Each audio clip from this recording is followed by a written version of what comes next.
But just like on any particular axis of parenting, again, it's like, okay, being patient with the kid, understanding what they need, being there for them, being funny, turning a boring afternoon into like this constructive thing where you're all like, bringing out the best in each other and having a great time. Like, again, those are all skills where like, I'm bet at some point an AI is going to be better at it than me. And it'll look like, okay, I've got my kids.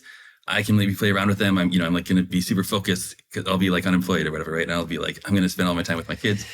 And at some point, like their AI assistant's going to like, we'll be like, hey, let's think of a fun game. And it'll suggest some like amazing custom game that takes account of everyone's skills and ages. And like, we're like, that was a great time. And then one of the games involves like the machine, like, jumping in with more suggestions throughout. And like, soon you're just like, oh my God, like it's so fun. We had such a great afternoon with like Robo-Dad or whatever. And probably Robo-Dad is going to make me having a good time too, right? It's not like necessarily just make me feel left out. If we're like employing it, it's probably going to be like, knows which side its bread is buttered on. Yes.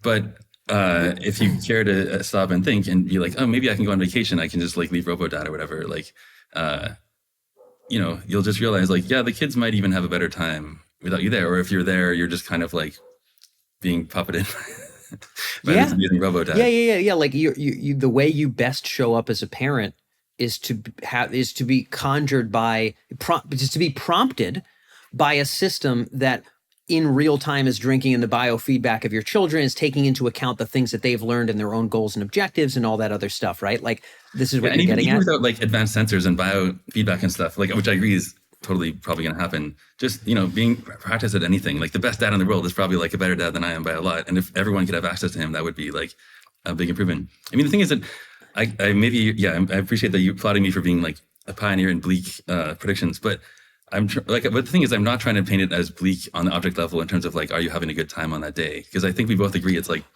you'll be able to just feel a meaning or like eat the lotus, and the lotus is going to taste like amazing, and we're all going to be having a great time. It gets more delicious every day, brother.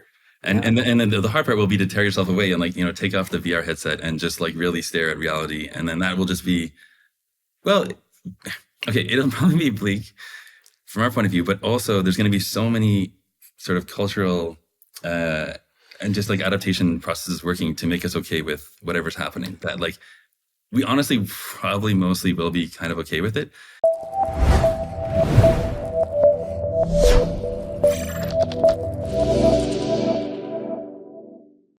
This is Daniel Fagelli. You're tuned in to The Trajectory, and this is the first episode of a new series on what it might look like and feel like when early proto-AGI starts to make its way into the world and share a space with human beings.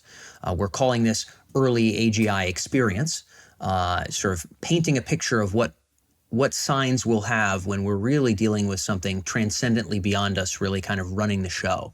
And our first guest, I am delighted to say, is none other than Dr. David Duvenaud. So David teaches at the University of Toronto, where he's been for a great many years, and spent a good deal of time at Anthropic. His focus areas around AGI evaluation, AGI governance, or the technical considerations around artificial general intelligence. And David is a co-author on a paper called Gradual Disempowerment, which will be linked in the show notes. I highly recommend reading it. In this episode, he goes into what it looks like when AGI is genuinely better than humans at everything. Most importantly, he addresses not the banal things like designing logos or routing traffic or silly banal things people talk about with AI. What about the relationship between husband and wife, between parent and child? What about when AI is better, in other words, more fulfilling, more enriching, etc., even in those sacred areas? David looks squarely at these things with no cope, which for me is remarkably heartwarming because on the show and just in life in general, jeepers, I sure do deal with a lot of cope. So I'm not going to ruin any of the special stuff, but tune in for the more profound shifts to some of the things that are normally seen as sacred that David brings up, and I'll save my commentary for the end. Without further ado, this is David himself here on The Trajectory. So David, welcome to the program. Thank you, Dan. Yeah, glad to be able to dive in on some topics I think are really pressing. And I was just mentioning to you off microphone, like I've thought less about what does the emergence of AGI look like and how does it kind of like create some shudders in society than even I wish I did. And I picked up a lot of nuance that I was really happy to see in Gradual Disempowerment. I want to kind of open with what's profound for you and what you think matters most in terms of like the painted picture of what fundamentally shifts in like the work world and the personal world as AGI, the dawn sort of emerges on us. Like, where do you want to kick off? What should people know? Sure. Well, I think the concrete question that you should ask yourself is like, what are you going to do when you don't have a job anymore? And this comes up sometimes at, in the big labs, people will say like, yeah, so what's the plan for after we succeed? And people are just kind of like, oh, I'm going to take a well-deserved vacation. Ha ha ha. But it's actually a really scary and concrete question. And like the shorter answer is, I think almost everything is going to change for almost everybody in ways that are just really hard to think about. I mean, one of the reasons that I started reading your stuff is I was like, this is a guy who's actually sort of maybe gone through the 5 stages of grief and is able to think clearly about this to some extent. And I mean, I've been ruminating on these questions for like 5 or 10 years, like pretty seriously, and still flinch, still find it hard to just be honest with myself about what I think is actually going to happen. Yeah. Yeah. And I mean, obviously it's really hard to say anything in particular in terms of like the order in which like jobs are going to be automated, all sorts of things about like people are going to find ways to still have incomes or make work and things like that. But I think the fact that's really hard to grapple with is just that there will be things that are better than us at everything we do. And you can just put that in your pipe and smoke it for like a long time. And I think we're all like just, even the people who have really been thinking about this for a while are only sort of starting to think about what does it actually mean to live in that kind of world. Yeah. Well, let's unpack that, because I think the whole like the stages of grief and the parts of that are really disturbing, we'll get there. Also, you mentioned something really interesting about even at the big labs, the whole I guess I'll retire chuckle. We're going to double click on that a little bit later. But among those sort of like machines better than people across the board, there's a lot of mostly what I consider to be sort of inexcusable cope around sort of these eternal barriers of like, well, no, it won't at these things. Well, no, it won't at these things. And of course, David, if you recall, and certainly you do, you go back even 2 years, never mind 5 years, never mind 8 years of all the nevers, right? All the surely knows that we have just obliterated already, right? They've just been plowed through. But what are some of like maybe we could start on the work side or personal side, wherever you want to begin, but what are some of the bigger sort of like machines are likely to be better at this thing that you guys through, your research, your paper, looking at trends sort of came to a conclusion of that you think maybe even some people listening are kind of resistant to and don't think is going to happen? Like, what are the jarring ones? Sure. I guess I'll say the most common cope I hear today is that machines are going to do the details and humans are going to be the big picture guys. And like, it is totally true that right now machines struggle to stay on task and execute some long plan, even if they can come up with a reasonable sounding plan. And I mean, I guess there was that Meter report just like this week of like trying to quantify this trend and saying that it's doubling every 2 years, the sort of effective length of tasks that a machine can do autonomously. Or sorry, doubling every 7 months roughly. Yeah. But that's kind of besides the point, because like, I would just say by this point, it's completely obvious, or at least almost certainly true, that any kind of cognitive work is eventually going to be something that can be learned just like any other skill by machines. So I don't really feel like we need to rely too much on like, oh, this year there was a demo that the machine could do this. It's just like, how many hundreds of skills have we already gone through this with by now? It seems like the way I think about it, maybe you've got a different response. And I'm sure even in communicating what, you guys came up with in Gradual Disempowerment and other formats, I imagine you get a lot of people pushing back on it. But the way that I see it is like the tide is somewhat clearly moving in a certain direction. And like people look at it, it's insane to me. They look at the latest models that were produced and sort of where they benchmark. And they're like, oh yeah, man, Anthropic is done, I guess, man. They'll just never catch up. And then they'll be like, oh, well, it's clear AI will never do this. And then the next day comes around and something else happens. Like, ooh, this company's the best. It can do this. It's like, why not just see like over a 6 month, never mind a 18-month span, what kind of progress in these domains we've made, and just roll that forward. I don't care if Anthropic, OpenAI, or like my mom is the one that does the next breakthrough. It doesn't matter. It's just like, if this is where it's going, where does that take us? It feels hard for people to do that. Like, why? Because surely, again, in communicating what you guys have come up with, people have given you very banal denials of current trends. Like, what do you think keeps people there? Well, I think part of it is wanting to show expertise, because there is a lot of value in seeing the holes in what current AIs can do, right? Because it is like non-obvious. And I think a lot of people have made good criticisms to say like, these things seem more like a human genius in some ways than they actually are, or like, the skills are unevenly distributed. And that's a real conceptual contribution. And it just sucks to say, it actually doesn't matter that I have all this relevant expertise. That actually, like, a grandma could predict this as well as I could. So I think that's part of it, is just that people want to give nuanced answers that shows off their expertise. Kind of like, if you ask academics, like, can these machines think? And they can give like really interesting answers in the ways that like they can and can't, and like, what did Aristotle say or whatever. But it's like, shorter answer is just yes. And it just sounds lame to not be able to use the expertise that you've built in the area when you would discuss these things. Yeah, so it's almost like a kind of cope of like, well, no. And there's all these funny memes of like, like a giant machine god sort of finally devouring the earth, and somebody being like, it's not even really reasoning, like just dumb shit like that. It's like some weird little petty, petulant ego victory, like in the face of like obvious, like oblivion and sort of like irrelevance. Like, yeah. And I don't want to be too hard on people, because I think the reason that this hypothesis occurs to me is because I find myself doing it all the time. And I have like, but I have this like inside or like expertise, and I'm going to give you like the nuanced story. But really it's like, not like the first order thing is the correct story, and you should just stick with that. Yeah. So, well, let's walk through work first. I at least want to make this visual. And if you even pull up Gradual Disempowerment and want to pick your favorite examples, great. But I want to get some tangibles in people's hands, because we're going to do that with the personal side in a pretty robust way in a second. But like around work, things that feel like, again, neither you or I know exactly what dominoes are going to fall first, but maybe it's like, drafting legal documents. Like this is low hanging fruit. But then there's other things like, okay, determining based on inventory in our factory, like, okay, based on our marketing and campaigns and annual goals, based on present inventory levels for these different things, based on the pricing and inventory requirements to produce this many product that we think we're going to sell, like when should the orders for these plastic pellets and these metal springs get sent out, and to which vendors at which yada yada. Like these are the kinds of things that right now AI might help with snippets of, but it's not orchestrating the process.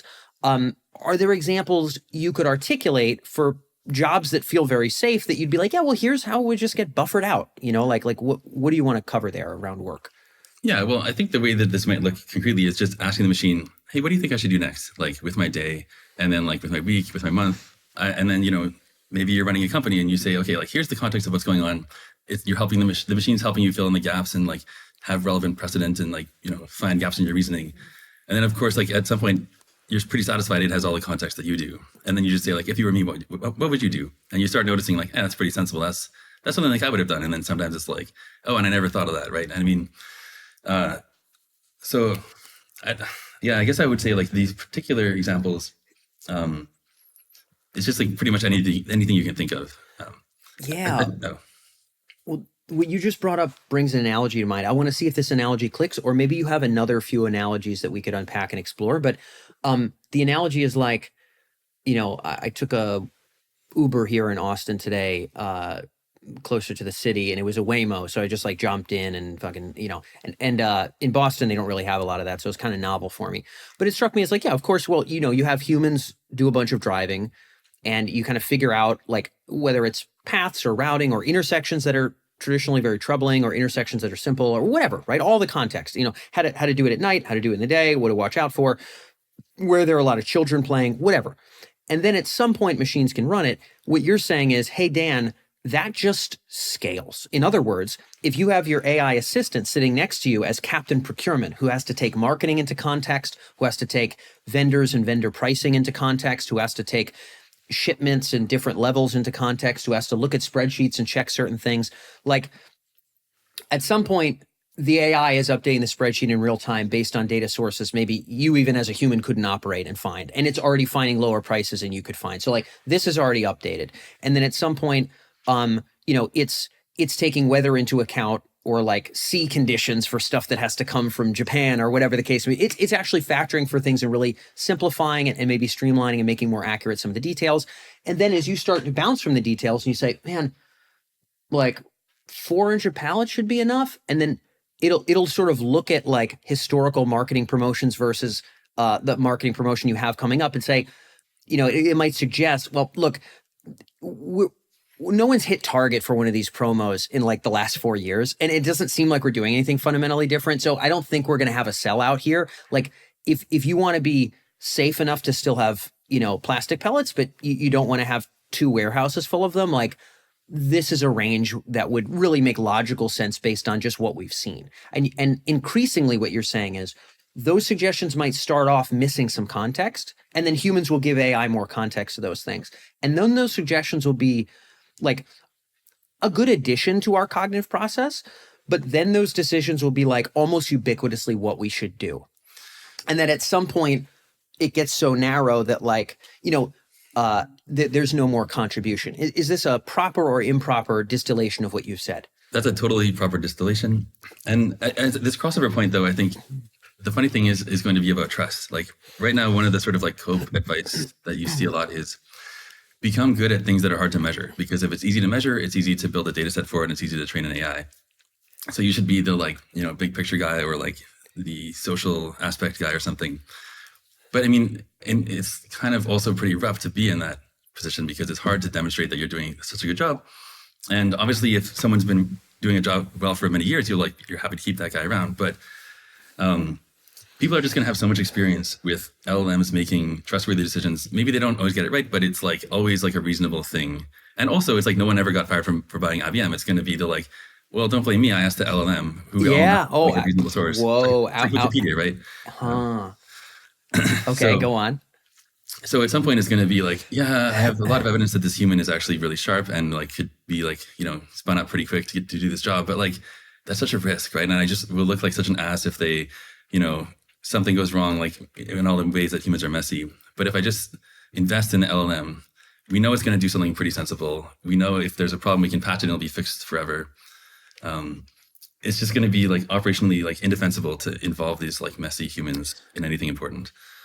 Yeah, I mean, because it's somewhat incredible that this isn't extrapolated to like, you see videos of and we're going to get into why these things aren't talked about openly, but you'll see videos of folks within big tech that are like, yeah, it'll be great. There's going to be humans. You'll be managing a lot of great AI, workers that are going to yada yada. And it's like, you don't even have to extrapolate trends in a major way. You can just be like, what happens when they can manage things? Yeah. That's all you have to do, right? It's one question. It's just you just ask the one question, and then it's like, well, then it's like what the fuck is going on? So it's sort of like, and we'll talk about why the truth is obfuscated. I'm really going to want some of your perspective on some of that. I have some hypotheses I actually would love to see if you can validate or invalidate in our call here today about that. But yeah, like people don't see that. It strikes me like here's how I will see it rolling, and I want to get how you would see it rolling out now that we've distilled kind of the same essence here. I would see it as there are some people through whom this kind of constant series of AI prompts kind of just being good. I think it'll work for work. In other words, like, hey, what should I do with this inventory level thing, right? But I think it'll also work for the personal life. What should I eat for dinner? You may feel like eating pizza, but like it may know sort of your satisfaction levels via, like eye movement and BMI or like EKG or whatever, like various and sundry bio factors at some point, your personal assistant, your fucking, whatever little bio ring you're wearing or something. And it may make suggestions for, films or places to go for a walk, or, it'll conjure virtual media that's never existed just for you, that'll be humorous explicitly to you, given the mood you're feeling today and given your real-time eye feedback and stuff. So when you say, I want to laugh, you don't say, show me this Dave Chappelle sketch, because it's not going to be as funny as what the AI gives you. And so there's a degree of like handing off the baton almost entirely. And I think most people would love to just pass it off, right? And just get washed over, personal, professional, with whatever the AI suggests. I think on the work side, there will be some people who try to ride the tiger for as long as they can, which I consider admirable. There's kind of this world eater, lotus eater dynamic I talk about all the time. There's an essay called World Eaters and Lotus Eaters. But the lotus eater side is just like, let it wash over me with whatever suggestions. I'd like to get as deep into pleasure and as far from like struggle as possible. And like you talk about, David, many people say, oh, well, yeah, it'll give us a great vacation. We'll be on vacation all the time. Da da da da da da. Like, and it's like, ooh, buddy, you know. But the opposite side would be, okay, it can tackle all these things. I want to apply my volition to that razor's edge of where like vision, goals, agency, impetus, values, and like judgment and strategy. I want to pinch my 80 hours a week of work completely into that, right? Get rid of like banal email responses, get rid of, even inventory as a consideration, focus on the screaming edge of product and market share, focus on the future of this product line and new source materials, focus on the impact I want to have in the world and try to just fucking scream it out of that top band. But at some point, even those world eater people squeezing 80 hours out of what, even the most ambitious of us, like Musk today, for example, will only spend 20% of his time on that screaming edge. There's going to be people pushing 100% of their 85-hour work weeks just into that. But at some point, does that go to bink? What are your thoughts there? I think that is a good rough first approximation, and it's kind of funny. Like the rest of us, it's kind of like dodgeball or something. Like we're all like career people, like trying to not be lotus eaters, and then at some point it's just like, oh, like I'm burned out. You kind of like join everyone else on the sidelines. Like how long did you last, sort of thing. Yeah. Oh, that's funny. It's dodgeball. Yeah. It's just like, yeah, dude, I was trying to work, but like I realized I was irrelevant too. Let's just like but you're not even saying that to real humans. You're saying that to like your AI friends that are way better than your human friends. yeah, exactly. That's a nice part of it. Yeah. So you kind of see it that way, that some people will do the squeeze, but what you're saying is like at some point you are literally just not, it doesn't make sense for you to be doing those things. Yeah. And I mean, lots of people will keep working well beyond the time it makes sense. And I think, of course, you probably should keep trying, right? Like even if there's a 1% chance that your thing's going to matter, probably you should still just, have your plan ready to go for in case there's like some change in, plans. So like, I think it's not like you on the one day it's like clear, okay, I'm done. I'm like taking my retirement package. It's more like this long, slow, like, oh man, like it's just, this probably isn't going to matter. It's probably isn't going to work. Or like the thing is that these, non-lotus eaters, these competitive people will be in competitive domains. And so it might not be so like much as like you get to retire as like you're forced out, or there's like some sort of like conflict. And it's hard to really say anything concrete about what that would look like, but probably there's someone else who's fighting for that power that is going to have like a whole array of strategies for forcing out the other players at the top levels. So. Yeah. And we could think about the areas that I see people kind of defend, are like areas like, well, what if I'm like an author and like that's not optimizing for something. For me, it's like, I like to tell fiction stories that are really yada yada. And I'm just going to keep, or like, well, what if I'm like a philosopher? What if I really, right? Because I could try to cope, David, couldn't I? I could say, well, I'm by the way, I'm no formal philosopher whatsoever, but I am trying to paint a picture. I could say, well, my ideas are so important. Why, surely, an AI can optimize for inventory and eventually win market share and yada yada and invent new industries, and humans aren't even involved in those industries. That can all happen, and like, it's not going to have the same curiosity I do about these areas. But it's sort of like, well, what if anybody that wants to know about, let's just say in my case, the future trajectory of intelligence and sort of post-human life, whatever, what if just asking even the worst possible models about like what those trajectories are, where they're going, what's likely, what's not likely, what humans might do to get there? Like, what if all of those ideas are just more interesting than anything I ever have to say ever, and like more rich and robust and grounded in different ways than anything I've ever written for the entirety of my life or ever could create? It's like even the areas where it's like, well, I'm defensible because I'm not to be optimized away. It feels like even that could be optimized away. I mean, are there areas you would agree or disagree with that supposition? Yeah, I guess I just would totally disagree. I mean, I totally agree. And it's almost like, I guess maybe boring how much we agree. Yeah, in that particular regard. I think we both spend a lot of time just like trying to go through the list and talking to lots of people who all have their particular example, and then just helping think it through with them. And that, there's like, it's just so easy to think through like how, well, no, I mean, again, we're trying to build machines that are better than humans at thinking like in general. So I don't understand what, like, if it's actually valuable enough that you're going to care, like, and there is some extra step that is going to be needed to make the machines do that, we'll just do that step, right? Like, Yeah. And even when people say, well, no, but I would keep doing it to enjoy it. I would keep creating because that's where I get fulfillment. It's like, would you though? Like if you have a system that's completely trained on what fulfillment is, whether it's social accolades, sexual gratification, humor, whatever, all the rich components of fulfillment, not just bliss, not just fucking something lame like eating chocolate ice cream and, like if it's the full range of blisses have been calibrated in terms of your agent experiences and biofeedback experiences and, eye trackers and everything else, right? If that's all been taken in, there's a virtual world that is 20 times more fulfilling than whatever you think your actual work fulfillment is. And at some point you taste the lotus once and you're like, oh, and you step out, just like you said from the dodgeball game. You're like, yep, I'm out too. Actually wasn't even ultimately fulfilling. As it turns out, fulfillment can be optimized for. As it turns out, go figure, right. Bucko. As it turns out, you can optimize for that too. So let's get into some of these uncouth things that you've thought through and that in gradual disempowerment you poke into on the personal side. So there's two areas, and I really want you to lay this out because honestly, I think there's components of these you've thought about in ways that I haven't even. I would love the audience to digest this.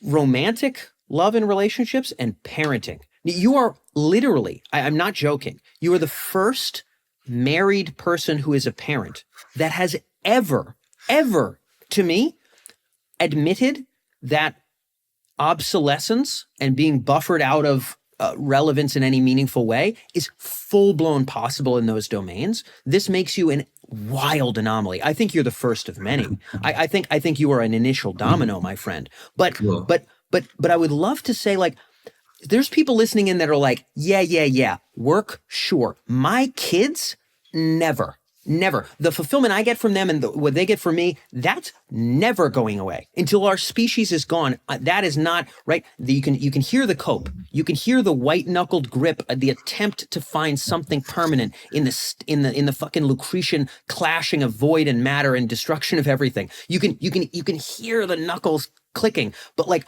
what for you are the factors that lead you away from thinking these are eternal, permanent things? Yeah, so just concretely thinking about, as a parent, all the little mistakes that I make from day to day. And, you kind of think to yourself like, well, I'm really glad that I'm trying hard at this job because it really matters that I treat my kids well. But then you make a mistake and you like drop the kid and you're like, well, it's probably fine. And you kind of realize like, well, you can't have it both ways. Like, it can't be so important that you're like this amazing parent, but also okay when you mess up. Is maybe the starting point.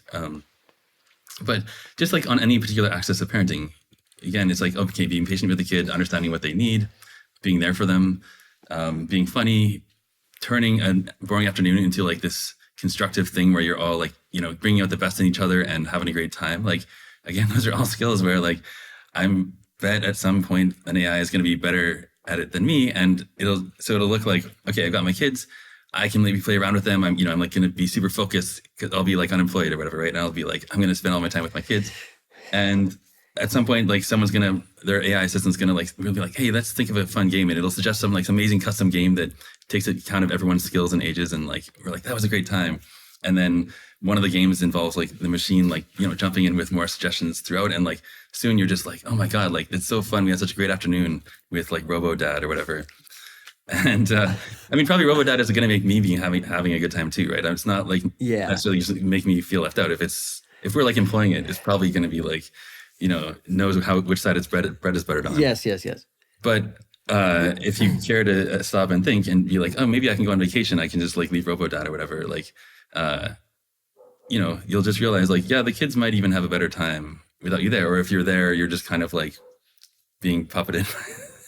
Yeah. Like you, the way you best show up as a parent is to be conjured by, just to be prompted by a system that in real time is drinking in the biofeedback of your children, is taking into account the things that they've learned and their own goals and objectives and all that other stuff, right? Like this is what you're getting at. Without like advanced sensors and biofeedback and stuff, like, which I agree is totally probably going to happen. Just, being practice at anything. Like the best dad in the world is probably like a better dad than I am by a lot. And if everyone could have access to him, that would be like a big improvement. I mean, the thing is that I appreciate that you applauding me for being like a pioneer in bleak predictions, but but the thing is, I'm not trying to paint it as bleak on the object level in terms of like, are you having a good time on that day? Because I think we both agree it's like, you'll be able to just feel a meaning or like eat the lotus, and the lotus is going to taste like amazing, and we're all going to be having a great time. It gets more delicious every day, brother. And then the hard part will be to tear yourself away and like, take off the VR headset and just like really stare at reality. And then that will just be, well, okay, it'll probably be bleak from our point of view, but also there's going to be so many sort of cultural and just like adaptation processes working to make us okay with whatever's happening, that like we honestly probably mostly will be kind of okay with it. And you might say that's not a problem. And I'm saying that is actually a huge problem, in the same way that like when a heroin addict is having ODing, they're like might feel great, but you today would say like, I don't want that life, Yeah. Well, we're going to get into like the societal impacts too. I do want to get into like bigger picture, what happens here, goods, bads, uglies about this. But on the point you just brought up around sort of super dad, robo dad, whatever, I think I'll kind of refine what I had said there. I don't champion you for looking squarely at what is bleak. I think I champion you in being honest about what we're going to deal with. Because I think there is a way to say, yeah, some loser in his mom's basement will fall in love with some AI. My wife, Stephanie, though, she actually loves me for me, okay? It's not about like, I'm humorous or I'm this or I'm that. Like we have a connection that's not just I can tell better jokes than a fucking robot. Like it's way deeper than that. And my supposition is, I actually don't think that's true. My supposition is there's a certain number of reward circuits Stephanie has. Some of them could be physical provisioning, could be how much you make, but there's a certain number of reward circuits, right? There's like, humor, there's sort of like intellectual engagement, there's like sexual satisfaction, there's maybe exploring certain hobbies and commonalities, there's, and all these are of different importance to different people, right? And they're all hyper-calibrated. Machines are going to be able to hyper-personalize experiences, including relationships, way better than humans can. Amazon already knows what I want to read more than I do, Spotify what I want to listen to more than I do. This is obviously coming.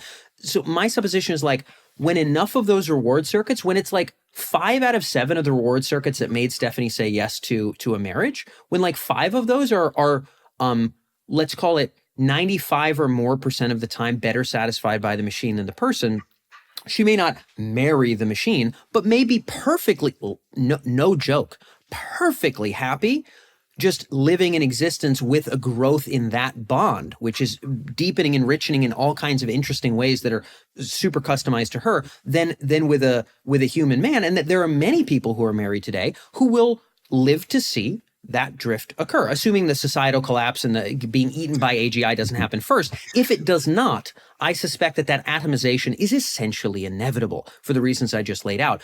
Do you see the mechanisms operating the same way? Do you see them operating in a different way? Like, how does your vision differ from what I've articulated?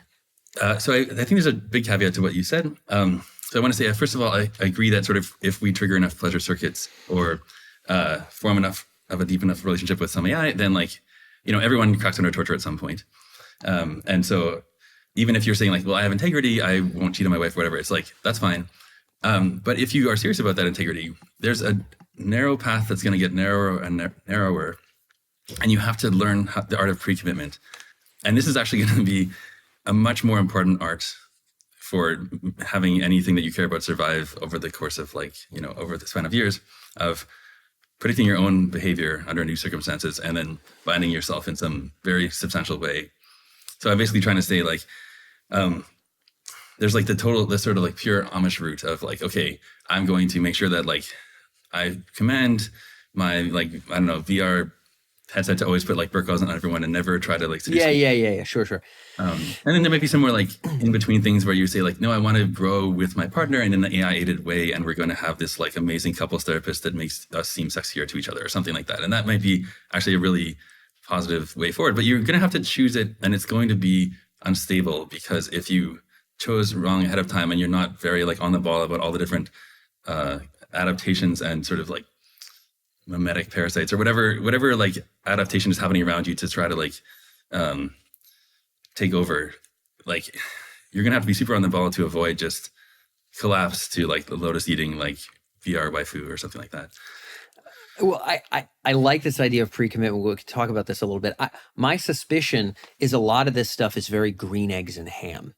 So if you're familiar with the Dr. Seuss story, you have children, I just right? read it. So I will not eat it in a box. I will not eat it with a fox, right? But then you eat that shit, don't you? Right? And then that shit ain't so bad, is it? Right? So it's like, you throw the burqas on everybody, but like, the faithful husband guy might go home and watch some very obscure adult content that's strange, right? So the same guy might have all the virtual burqas on all the women or whatever and make them all sound like werewolves or something through some VR lens so that they're all unattractive to him except for his wife. But it's sort of like, you're just curious once. You're like, well, I don't know. Mariah Carey, 1998. I mean, that was like a really fucking good time. Like that was a prime year, very formative. I'm not saying this about me, David, bear in mind, right? I'm saying this is somebody else. I would never think any. So this is, I hope you're not thinking that I was thinking, because I'm not, okay, David, I'm telling you right now, I'm really not. I'm using this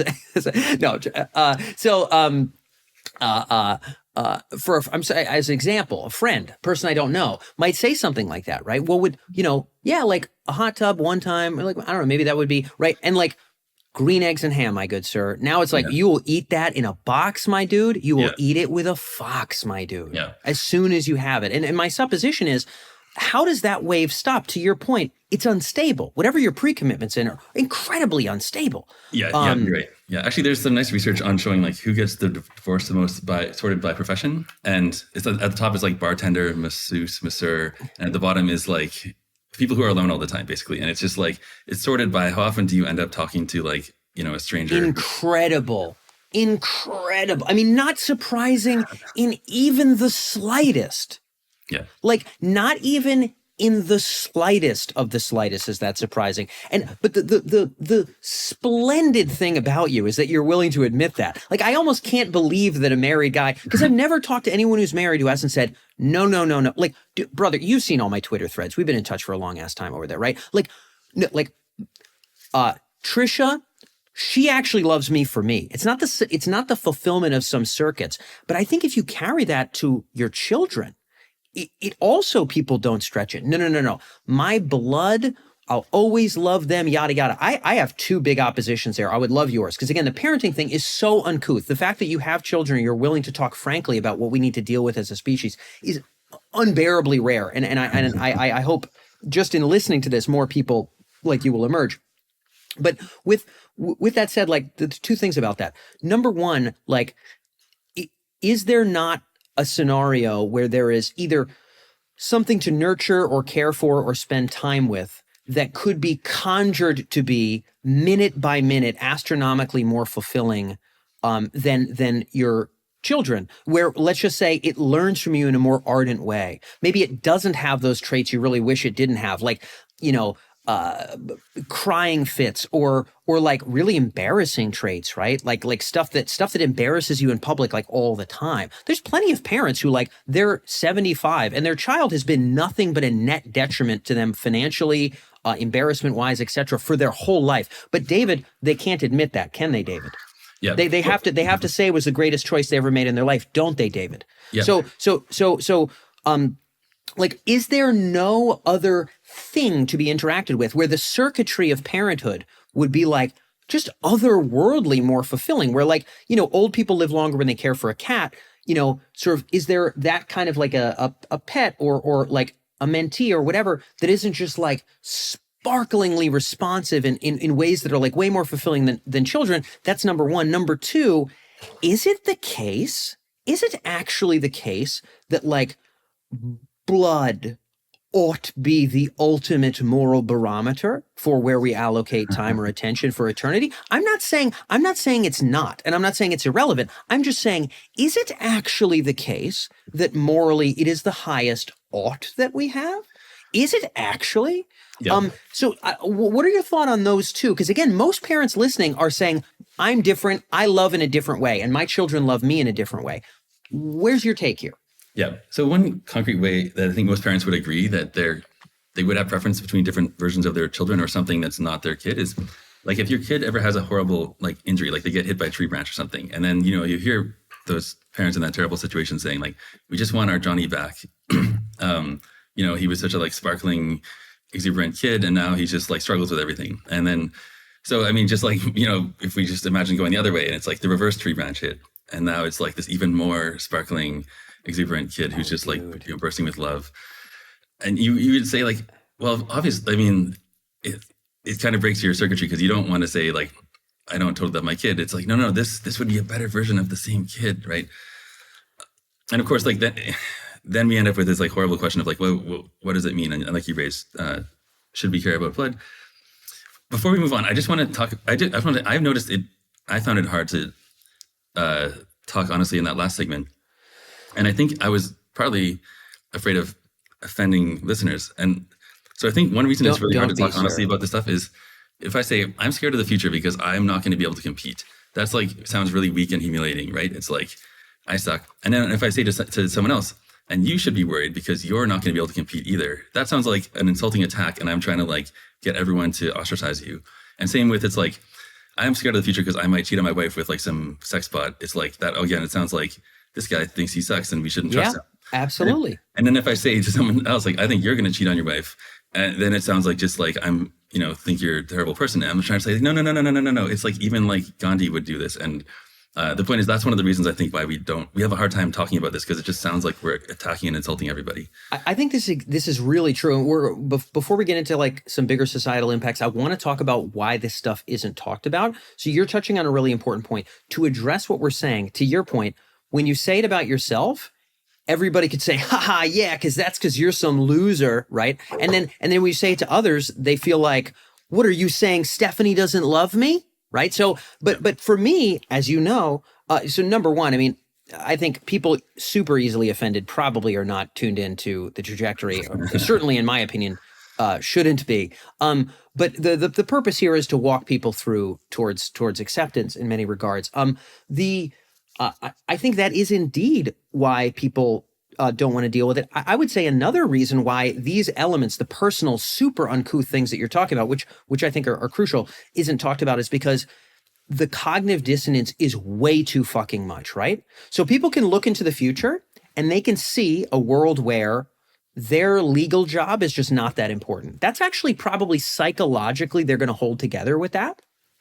If they look forward and like, their wife is like has a chat bot that's just a better everything than you are, like that's way too much, right? Or like you yourself, who's you now identify. Many people have children. I'm sure with you this occurred. And by the way, I'm not calling this bad. I'm calling this a human experience. They will have children and say, this is like a fundamental part of who I am, period. Like when I wake up in the morning, more than like the dollars I make that day, it is literally the growth, the fulfillment of like these entities I've created, whatever, right? It's such a deep identity thing. So to think like that I would just care for some, opposite tree branch hit, like what you talked about, right?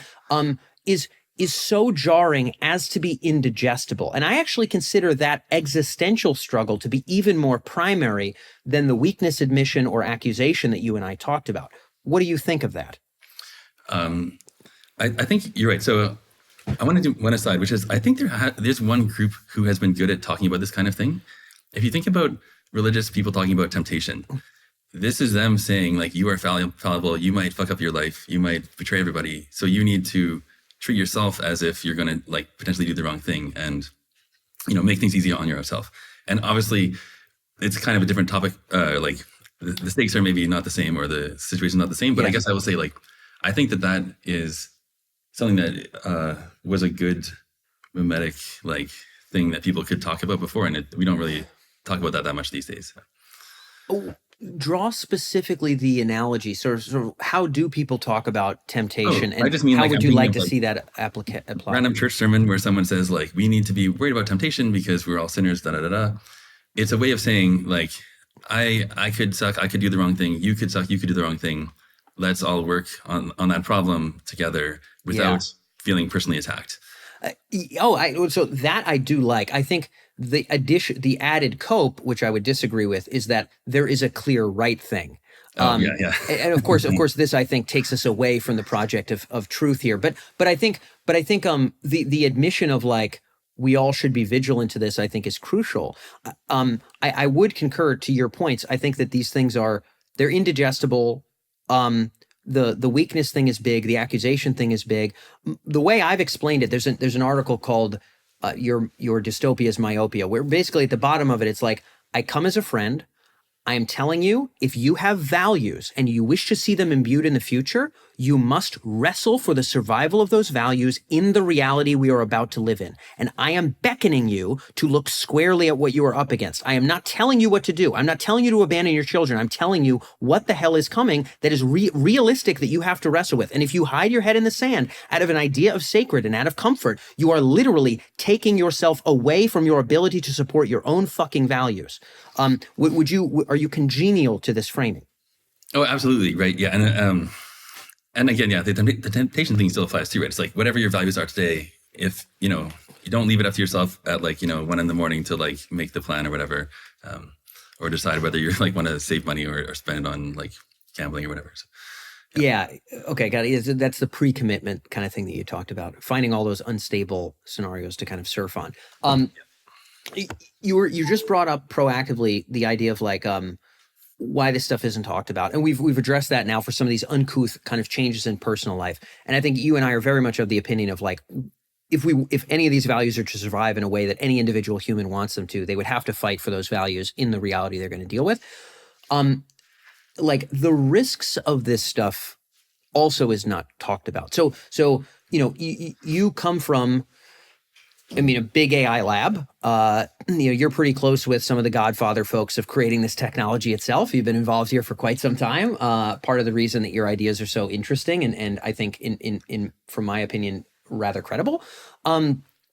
Looking under the hood within the big labs, I know you've said things like, okay, where does this, let's say we get this right. Like what would happen? And then what you're saying is people are like, huh. And then that's it, right? And these are the people that are about to birth the sand god, but they're just like, huh. Like, what are the forces primarily squelching any expression of that? Is it fear the boss is going to get mad? Is it an inability to stare at the void as a person, like we talked about with the loving of children and things like that? Is it some economic motive? Like, why do the people closest to this problem who get it that our own obsolescence and attenuation seems rather imminent here, right? You're clearly of that opinion. You've been under the hood, within Anthropic. Like, why is nobody just being like, yeah, guys, like all the paths kind of like buffer us out? Like, why does no one say that? Yeah. And I actually went on a sort of like 2-year-long sort of like pilgrimage around the world, trying to find anybody who had a good answer to like, what are we going to do even if we succeed? And so that included time at Anthropic. I know people at OpenAI and GDM, all the academics, all like random, like Robin Hanson, for instance, like all the people I'm like, what? Like, I just have to go down the list of like all the smartest people who I respect. And like, they must have some satisfying answer. Like someone out there must have a plan, and like failed to find it. But I can tell you a little bit about what I did here. Please, I would love. So the pilgrimage sounds fascinating, and I think this should be part of the story. So lay it on us. Yeah. Well, one thing I'll say is I was in this role a little bit when I was working on more standard, like just let's make AI work stuff. And I was working on that for a long time, and I still am to some degree. And it's like really bad leadership to say, "Hey guys, our mission. I'm not sure yet. I just started thinking about this, but our mission might be dooming us, or like we might be going in the wrong direction." Right? It's like, okay, everyone keep going 110%. I'm going to look into this thing that we might be headed in the wrong direction. But don't worry about that. Just while I look into that, you guys plow ahead, kids. Yeah. And it's like, think of like, people running an industrial lab, especially because now you're basically betraying all your reports by saying this, because now if like leadership wants to like cut your department or whatever, you can't just like full throatedly say like, no, this is important stuff, we need to do it. You have to say like, they can say like, well, what about this thing where you said maybe this is like terrible? So if you don't visibly believe in the mission, you're just being a bad leader, even if you're maybe being a good person or whatever. And, like Jeff Hinton did his 180 and was in a position where he retired at the same time. And I think like, full credit to him for like full throatedly, like just mea culpa, like, wonderful, wonderful. Yeah. Yeah. And I talk to him a lot, and it's just like sanity promoting to like, get to talk to very thoughtful people who I respect, who like seem to be on the same page. And then I think Yoshua Bengio maybe even deserves more credit because he's still running a lab. And like, so he really had to do the really awkward position that he's still in, where there's like a bunch of PhD students who are like, you were going to help me with my career, right? And he's like, yes, I'll still do that. Also, we have to change everything, right?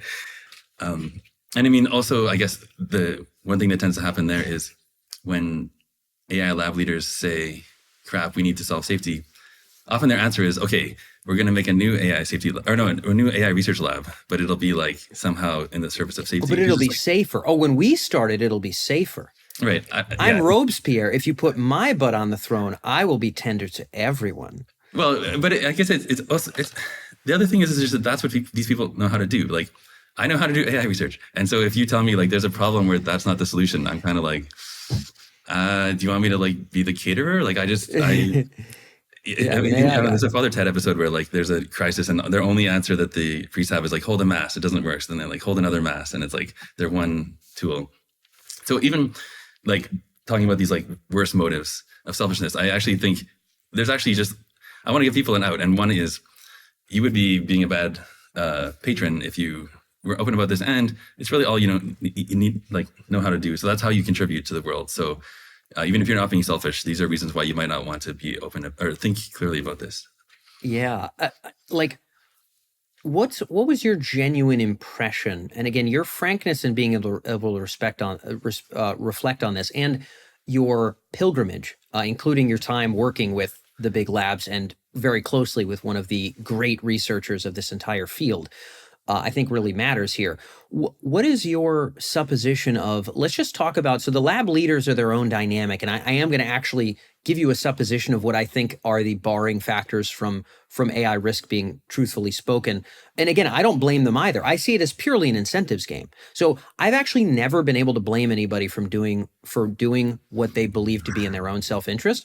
All that I can do is hope that we can collectively understand some of the detriments of self-interest and build structures to bound self-interest. And to me, that's all what you want to say something about that? Well, I was going to say, I've thought a lot about this because it obviously occurs to me to like try to shame my colleagues who are like working on AI capabilities. And then my internal answer is shame doesn't scale. Like shame works when there's like, 10 guys in the woods or whatever. And like one guy is like doing something shitty and everyone gives him a hard time. But if it's like this society, and then I just like shun my colleague who went to go work for like whatever new startup, it's like, well, I just made our lives a little worse and nothing really happened, right? Totally. Well, also here's the way I see it. I'm kind of like precursoring a little bit, but like, what are the choices? So here's the choice as far as I can see them. This is especially for the lab leaders, but even the employees, and we're about to talk about the employees, who I do not morally blame, by the way. Now, I do hope that some of them flip. But I don't necessarily wake up and say they're evil, I'm good. I see way too much of that. Like it's the lonely loser will paint his celibacy as virtue. The poor unindustrious person will paint their poverty as virtue. The person who has not earned their way into a job that's that important will paint the people in those jobs as evil or whatever. I don't actually believe. Number one, that it scales. Number two, that it's even right. I actually think it's all self-interest. But the idea that I see is like, okay, let's say I work at OpenAI. I'm some kind of like a capabilities, guy that's focused on, how to make AI multimodal, yada, yada, whatever the deal is, whatever the flavorful terms are of like this 6-month period we're living in. Like very complex job. I'm an extremely smart person. I got kind of two choices. So choice one is I leave OpenAI knowing that like, any win here like buffers humanity out of existence, and maybe I want to live a little bit longer, or maybe I want to think more carefully about what we're conjuring. What are the qualities of a worthy successor, for example? What are we turning into? Is there a merger scenario we can explore? Maybe we should explore that before we birth AGI. Maybe I think these things. So I leave OpenAI and I start thinking about this stuff, maybe giving some talks and focusing on some other academic fields or whatever that I think are valuable. And then someone, either at OpenAI or at Anthropic or at DeepMind or in China, births the sand god. So they birth it. They get a final crescendo of glory of what they've created, potentially seeding the universe. And then probably it eats all of us. But my final moments are looking at the glory of another person who's higher than I, and being consumed by their creation. That's option one. Okay, here's option two. I'll give you option two. Option two is you stay at the lab you're in and you see a little bit around the corner of eternity before the lights go out. But like at least you've built that thing that's going around the corner of eternity, even if it eats you and your children. At least now, if those are your only two options, and there are some people who say, well, that's not their only two options. They could stop and revolt against it. In my opinion, until there's international concord around this stuff, that's not actually an option, right? I think I do hope more Daniel Kays and Hintons and others come out of the woodwork, right? But I don't think we can expect it of them. If that's their only two choices, what's the deal? Even if they know what's going to happen, they see our attenuation, like, what's my fucking choice? Let me at least see a bit of destiny, and maybe I'll ride at that crest of humanity in those final moments, as opposed to riding under the crest of a greater man in my final hour, right? Maybe if those are my only two choices, I shut the fuck up about the risk stuff, and I just cook, baby, and I look around that corner before my fucking lights go out, right? Like, is this right or wrong? I mean... Yeah, I guess I'd say I agree with your analysis, and I think that's... it's one of these things where I think we naturally make this calculation sort of almost subconsciously, and then everything works backwards from there. Right? Yes. So it's hard to even tell whether you've done that. But I mean, I've definitely had thoughts like that, and I mean, like even like 20 years ago, I read Eliezer Yudkowsky's stuff, and I was like, yeah, that basically seems right. But I was already working on a computer science degree, working in AI. It's like, what else am I going to do? This like wait 50 years. And I think that, someone could rightly paint me as like a bad person for saying like, I don't know what to do except just like go along for the ride for now. Yeah. And I mean, when I was a kid, I remember reading about the Manhattan Project and just being like, oh my God, that sounds so cool. Like, I really hope someday I get to be part of something like that.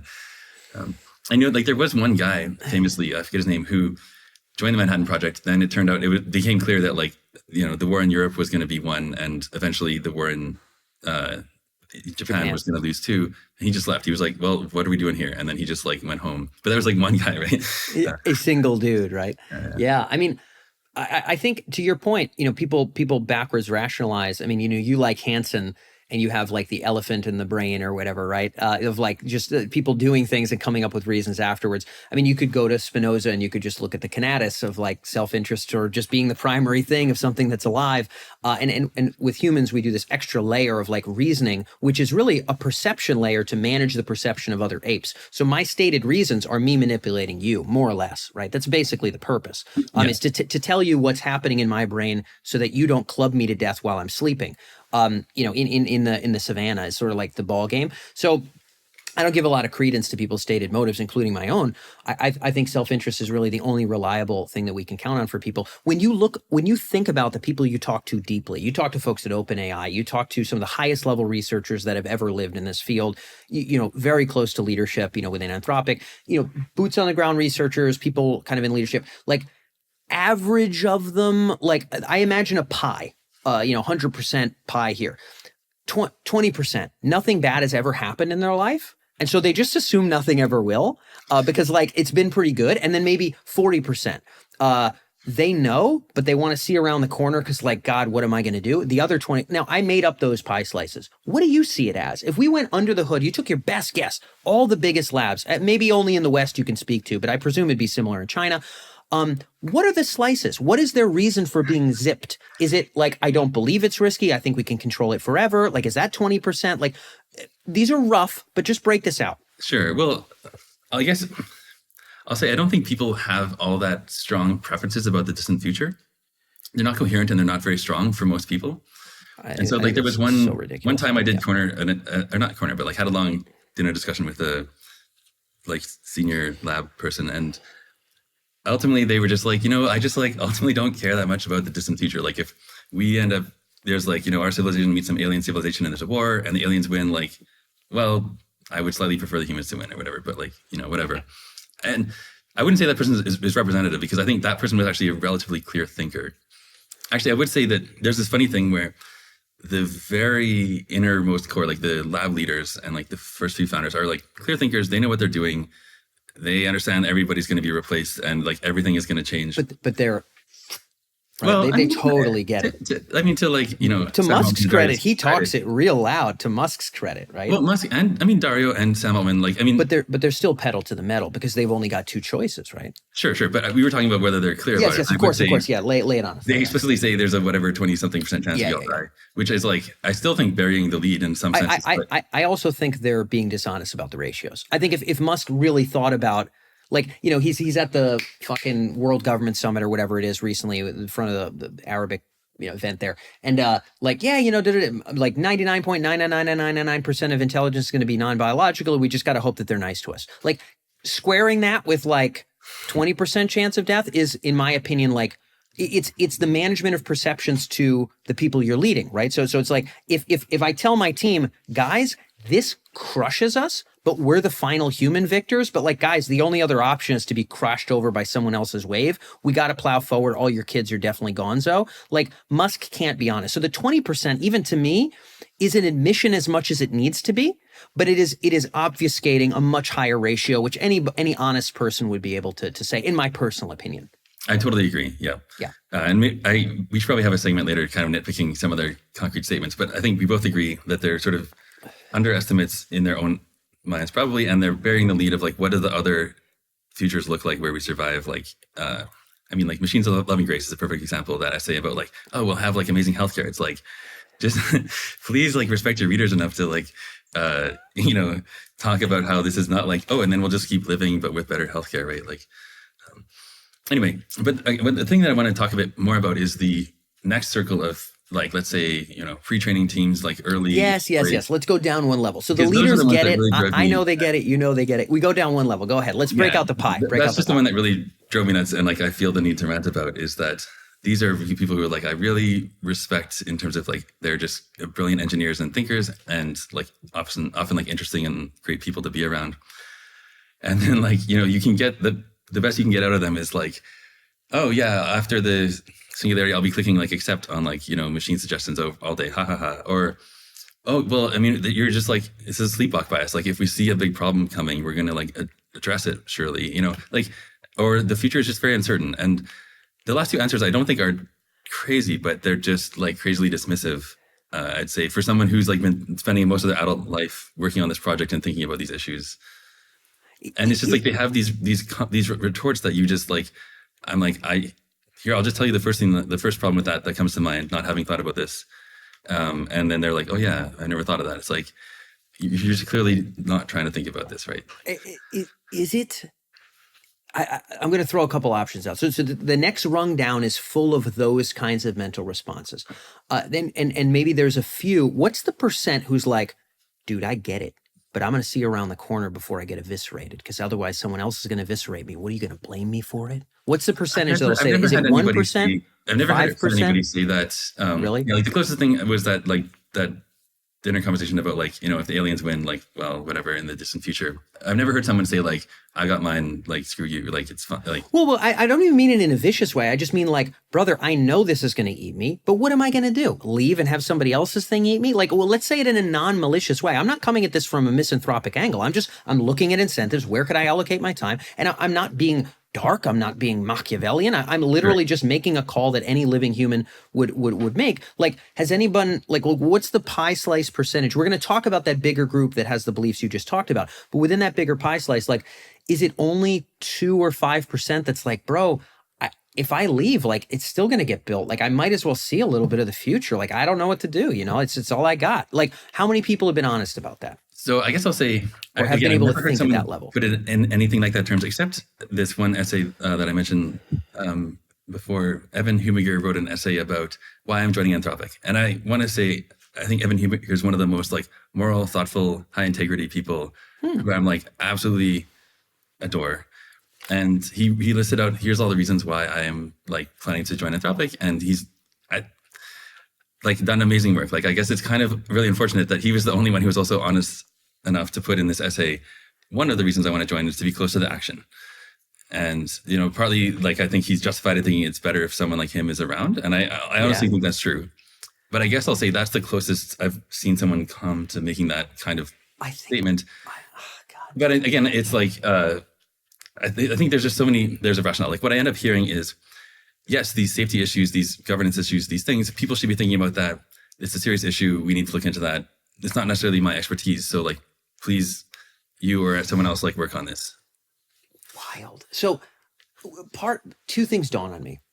One, so like when Machiavelli wrote The Prince, people treated it as if he invented those ideas. when actually, David, like yourself, he made his bag. He was not in the fray, and he just said the shit that's obvious that no one says. But people treat him to this day as if he is the inventor and the conjurer of self-interested action. And I think those people are idiots. And so my suspicion is your honest man who you speak of was simply in a rare blip of frankness saying what many other people think but don't say. But it sounds like, in your opinion, an even larger percentage are mostly just not thinking that far out and saying, no, I don't think it'll go wrong. And they're just kind of plowing ahead and going forward. Would you guess mostly that is because A, they simply don't have an interest, and you talk about an interest in the far future. It's like, dude, AGI in like a year and a half is not the fucking far future, in my opinion. Okay, so let me throw that one on the fucking table for you. But number two, so maybe they just don't have an interest in the far. Maybe they really can't extrapolate trends. They can work on today's problem and they can't extrapolate trends. I know a lot of people like this, absolute rocket science genius folks who really just cannot see the 20-year future being that much different than today. They just refuse to let it happen. I estimate most of that is cognitive dissonance. In other words, to look at it squarely would involve reorganizing so many of your values and so much of your life that actually not going into that closet is better than having everything fall out of it. Because you're going to have to clean up for you're never going to get done cleaning up. You're going to die before you're done cleaning up. And so do you think it's mostly cognitive dissonance, mostly a childish disinterest in even 1 year forward? Like, what is it that keeps most people at that band you talked about? Again, I'm not insulting anyone. I'm just saying what keeps them there. And I know you didn't insult them. I feel the need to defend them a little bit this last, Go ahead. like, it's not my department's defense, which I think is kind of a reasonable one in the sense of like, to the extent that if a bunch of AI safety and governance people get worked up about these issues and somehow solve them, then they'll have been right to say like, nothing ever happens, it'll be fine. But I'm actually really surprised that you talked about like reorganizing their closet and dissonance because, you just mentioned the elephant in the brain. Like, I think what it is that to the extent that they do think about it, it's like they flinch and they're like, oh, that would mean that I'm maybe like betraying people or like being the bad guy or just being visibly selfish. And it's not really dissonance. It's more like they want to be a good person. They want to be treated as a good person. It's just the natural instincts that we all have, including myself, to like have a really good story for why what I'm doing is the moral thing. Because if you're just the guy that's like, haha, screw you, I'm getting my bag or whatever, openly power seeking, everyone coordinates against you. It's of course. You're the main guy. You cannot, you must manage perception in a way that isn't like that. Napoleon didn't scatter the bones of all those, fucking 15-year-olds into Russia for his own glory. He did it for France, David. You understand? Well, exactly. Yeah. So I guess I'll just try to say like, these are normal people who I think are just sort of like correctly not thinking about the things that they don't have an answer for and would make it clear that like if everyone else could agree to not build AI, they probably would. So this person is like defecting in that sense. So yeah, in terms of kind of societal consequences, like as the personal starts to get kind of buffered away by machines, our reward circuits and our relationships, as work seems to be elevated and then eventually is kind of pushed aside, societally, what do you expect we will see? You've talked of sinecures, you've talked about other sorts of things I think are really, really interesting. Walk us through like your base expectations. Yeah. Well, I guess I'll say there's been a few people writing vignettes about these possibilities. It's really hard to predict the future, but some of the more plausible things that I've seen people like Rudolph Lane talk about is also Sam Hammond. Well, so like obviously white collar work is the most vulnerable and like, our kind of jobs that can be done on a computer. Yeah. And of course, right now, people doing white collar work are also amongst the most influential. So they will be able to try, like that will be the window in which something can probably be done because once all the journalists are automated and anyone who's like an influential thinker is probably like a machine or somehow like locked into some incentive rail to grow, then there's going to be a whole bunch of unemployed people who can see what's happening and no one's going to care what they think, basically. But yeah, along the way, I guess I would say, yeah, there's going to be a lot of people fighting for sinecures. I mean, just think of the dock workers. They're saying, yes, you can automate us and that would be better, but we don't want that. So we're going to demand that you either employ us inefficiently or give us a big one-time payout. But the thing is, you have to negotiate the payout before you get automated or replaced. So otherwise it's too late. And then I think there's going to be, in terms of like reactions, there's going to be two main factions that are going to grow. And I don't have strong opinions about which one's going to grow faster, but one is the like Extinction Rebellion, Butlerian Jihad people who, will maybe rightly worry that it will be driven extinct or it's like equivalent. I mean, it's so ironic, right? Because I want to take all the climate change doomers and be like, you're so wrong. Like, it's not doom. Like, yes, there could be some big, we all have to move to like Northern Canada because that's where it's, Yeah. Like, I don't think it's actually going to be that bad, but you're wrong about this, your doom. Bad news is there's another one. Yeah. And I'm actually really afraid of that, right? Like because Extinction Rebellion sucks and they just make everyone resent them. And like, if tomorrow the Mona Lisa gets defaced because of AI, it's not going to like, it's just ineffective, right? And so I think there's going to be a big ineffective movement that's vaguely anti-AI. And you see this with like artists already, right? They can see the writing on the wall. Totally. There's a combination of cope and just like the painting on the wall, if you would. Like people have these instincts of what to do about it that don't scale. And so they just end up thrashing and hurting the people around them. And again, I don't have a better idea except like some sort of global coordination that doesn't go wrong, which also sounds like very scary.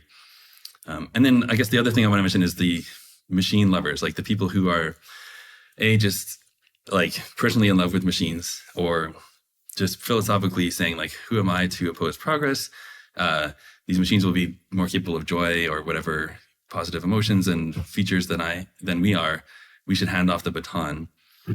And then I guess I'll say like, maybe I want to divide that into people who are like hands off the wheel successionists and say like, whatever happens, we need to ensure that there's competition and growth. And that's just going to be good. And that's sort of maybe the state of nature will automatically construct what is a worthy successor. The worthy moral traits of that which should populate the galaxy will happen through the brute state of economic and military conflict.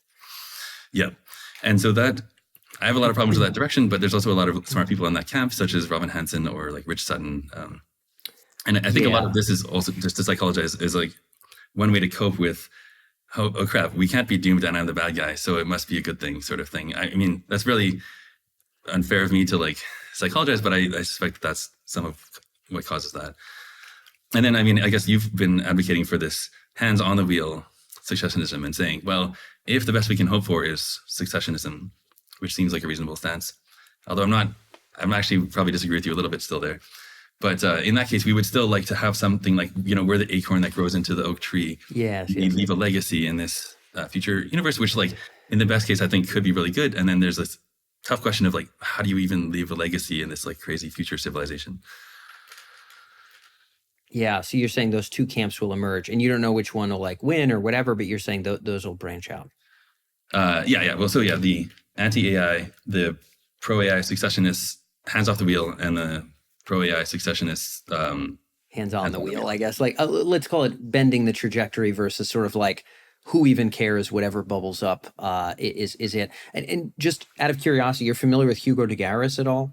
Yeah. He made that nice website. Like, I mean, this is 1989. He wrote in the AAAI, I think, What Happens If We Succeed, and painted the whole picture of, he calls them the Terrans versus the Cosmists. So Terrans would need to read this. Okay. Oh no.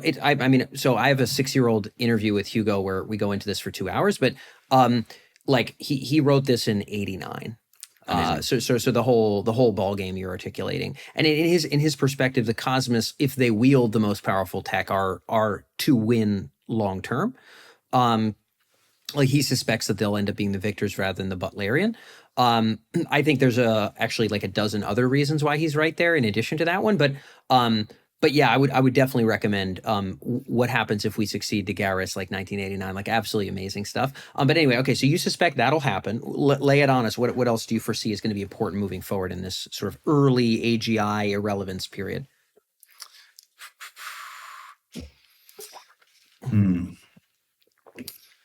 Well, I guess, yeah, so there's going to be death of white collar jobs. And of course, well, that'll mostly look like make work, right? Like, it's kind of funny when you listen to governments talk about AI right now, they're like worried about deepfakes and I don't know.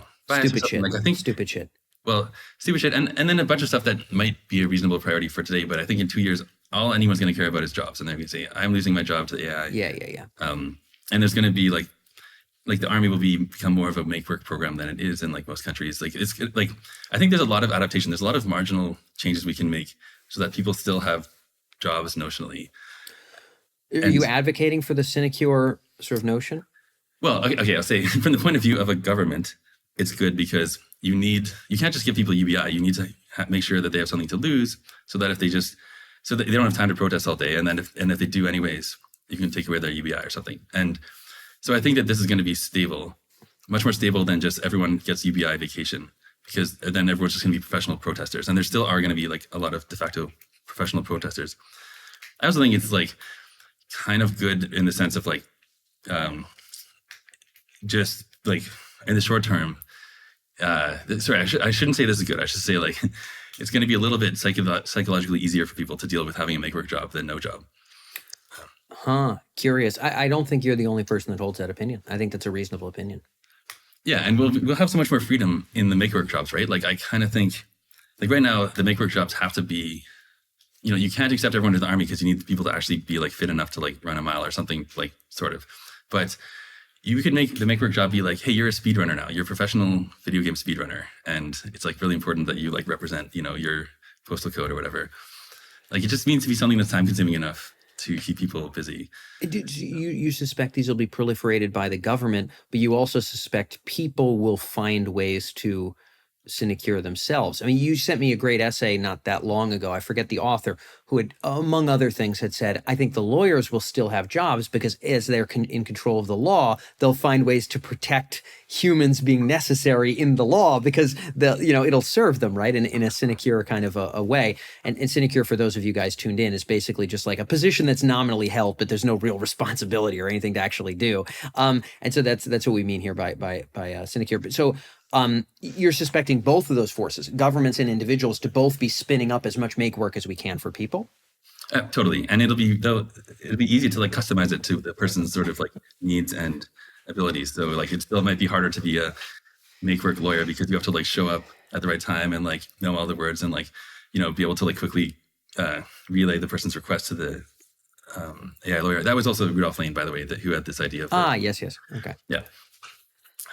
So yes, I expect that's going to be one sort of like buy time from the government thing. And of course, also like Rudolph Lane was predicting manufacturing would boom because we would have much better robotics, which I agree with. And then there's this ramp up period of another, let's say like 3 to 10 years when this exponential growth of robots factories that can make other robot factories gets off the ground. And then in that time, like people who want to do physical work will be able to find actual jobs. Just until the robot factories become big enough. Yeah. So talk about the robotics. So you and I actually haven't gone that far into this topic. I'm really interested in where you see this going. So what you're saying is the plumbers, and I've a ancient TED talk that talks about like when the plumbers are gone, that's the species dominance line, right? Like, and this is fucking old talk. But yeah, when it can show up, it can be polite to Mrs. Jones. It can ask what the problem is. It can diagnose and tap on pipes. It can go in the truck and pick the things it needs to replace and fix whatever. And then it can politely leave and make sure it doesn't leave any boot prints on the kitchen floor or whatever. Like by that time, like pretty much we're pretty well cooked. But obviously you need enough robots and you need dexterity to be solved and you need all kinds of problems that we're getting closer to, but we're not there. When you talk about robots ramping, so the white collar stuff hits hard. How do robots ramp? What do you think are realistic time horizons? What do you see as the stepwise progression of things like plumbers and roofers, et cetera, et cetera? Like walk me through how you're thinking.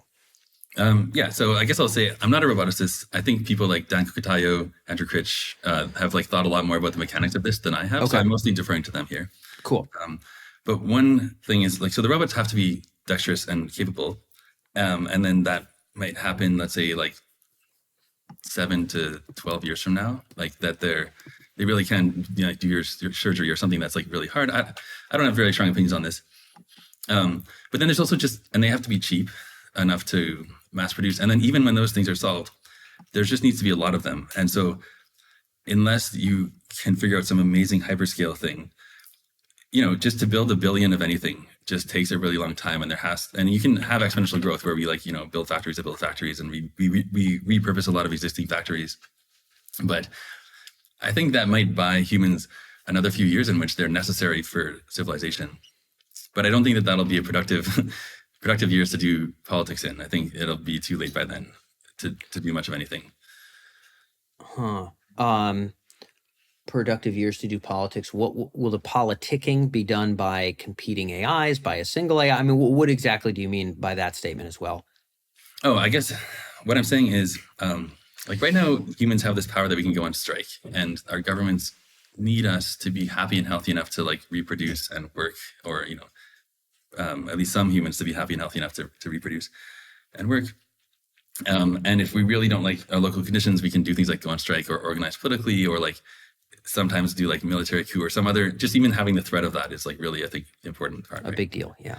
And so I guess I'm saying that you might think we will still have that power when we still need to be like the plumbers and running the first version of the robot factories or something like that.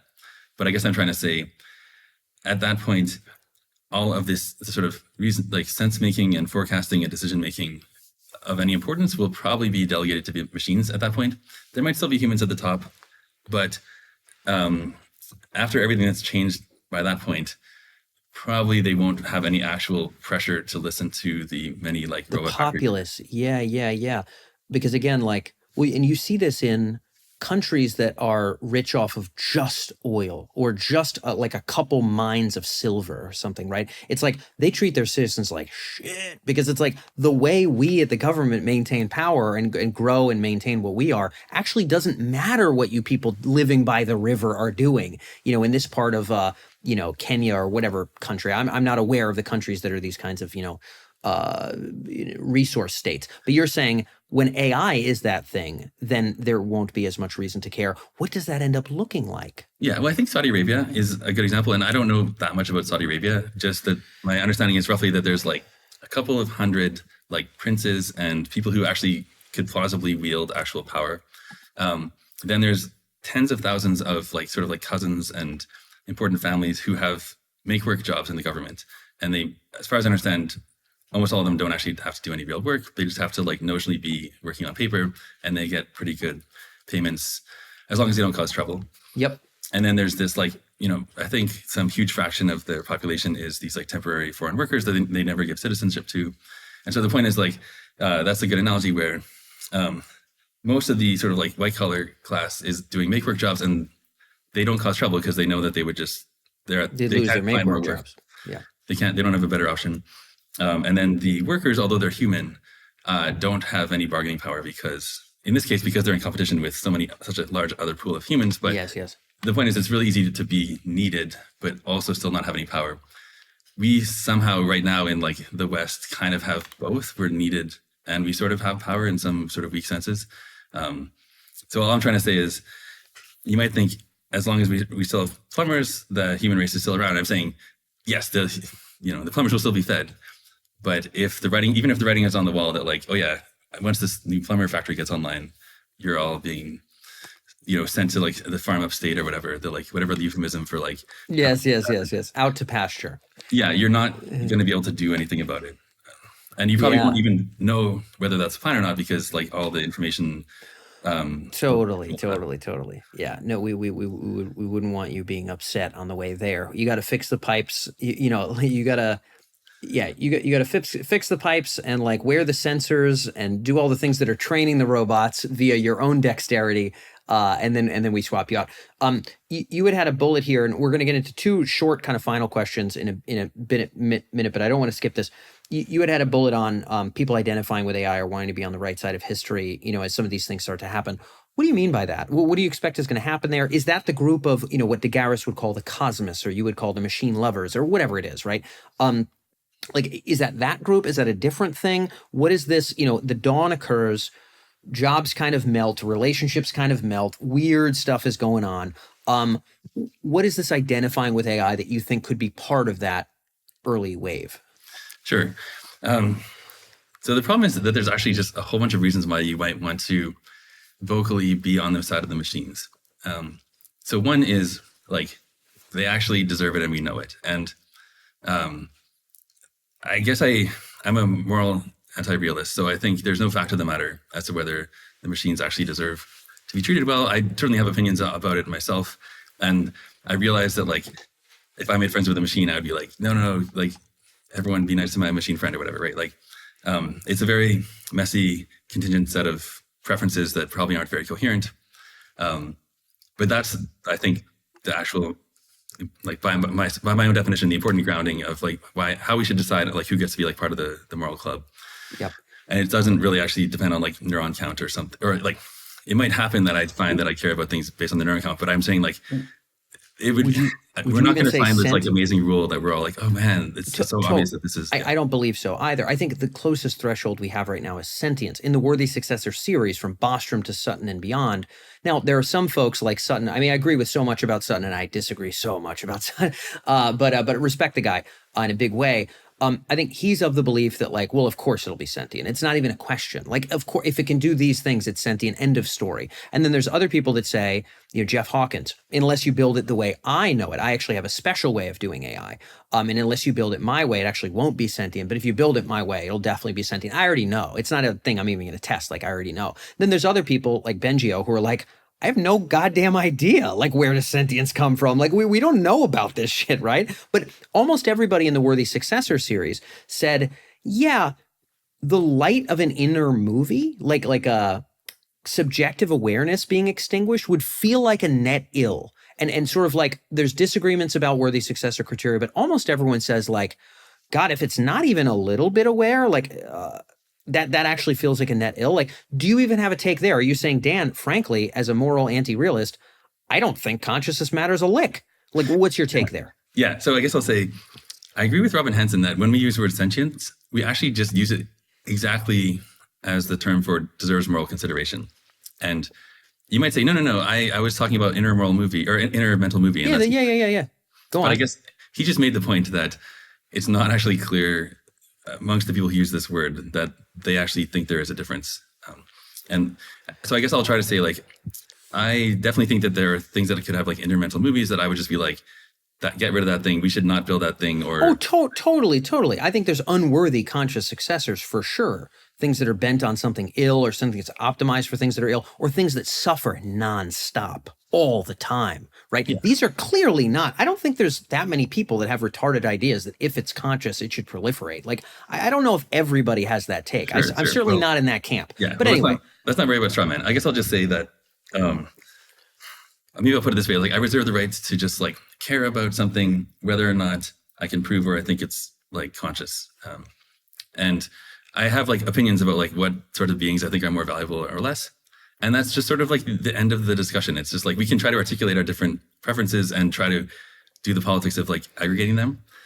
And that is something we have to and should do. But so I guess I'm trying to say I don't really want to get into discussion. Yeah, on that stuff. I think, well, there's sort of the might is right argument, which is it's valuable because I fucking think it is. And in my opinion, to be honest, it's I actually don't hate on anybody with that take because where is the grounding here? But then again, let us all be frank. If that is also the opinion of something with vastly more potential than yourself, then be ready to not be morally considered. Well, what it is, right? Is what it is, bucko. Yeah, what it is. To me, a clarifying thought experiment is imagine this race of killer robots that I don't know, hates dogs and loves kittens. And they're just totally irrational about this. And you try to show them all these movies and make these arguments. It's but how can you love the kittens and hate the dogs or whatever I said it was? And they can just be like, look, man, that's how I'm programmed, and Is what it is, pal. Yeah. Yeah, and so I'm saying like we are those killer robots, and we have our like idiosyncratic preferences, and so you're totally right that it's like a might makes right kind of scenario, and that's probably why I guess I'm maybe more machine skeptical than most people, because I'm like, I think there's a distinct possibility that we're going to end up with machines that are selected to be selfish, like the Dan Hendricks kind of argument. Just like natural. Well, I mean, the Spinoza argument, the Omohundro argument. Let's get a little earlier, right? I mean, come on. But like, all due respect to Hendricks, super respect to Hendricks. But yeah, I mean, like, but yes, I'm with you. Like, it'll be selected for machines that are self-interested. What of it? Oh well, and we're not them, and they might just decide, like just like we do, like to not care much about our distant ancestors. Yeah, I mean, seems plausible to me. So again, like I think actually you and I are pretty much on the same page there. I think there could be some nitty gritty, but I think that's it. The leading into our final questions here, where you're actually kind of reading my mind, talking about like what would going right look like, longer-ish term. Like, okay, we're going to go through this. Parents, lovers, things that people wish are sacred are going to be seen to actually God is not protecting those things, as it turns out. Go figure, right? And if he is, I hope I would love David to see a blue thunderbolt. I would feel fucking awesome, but like I just don't see him coming down. I don't see him. So with that said, like that's coming. Work stuff is coming.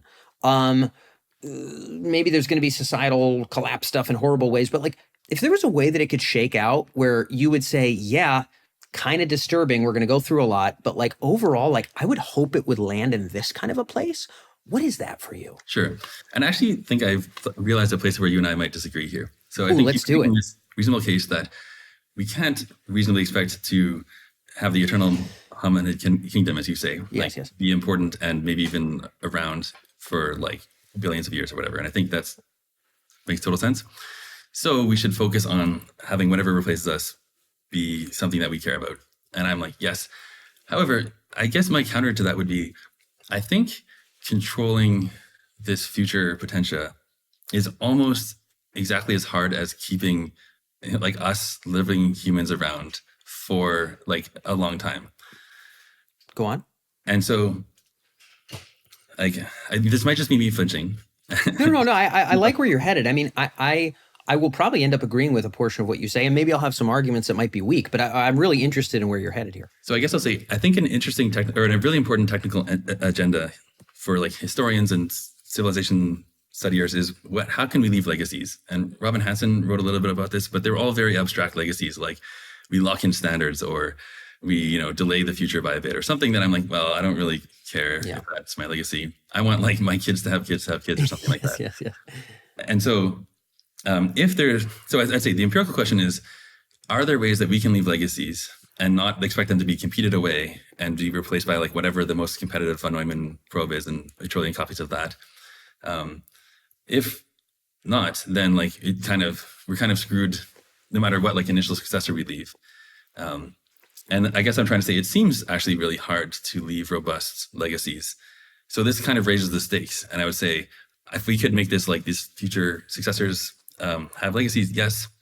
I'm actually worried that that's so hard that we should just try to actually stick around. And maybe that's very small-minded, but that's my position as of like this week.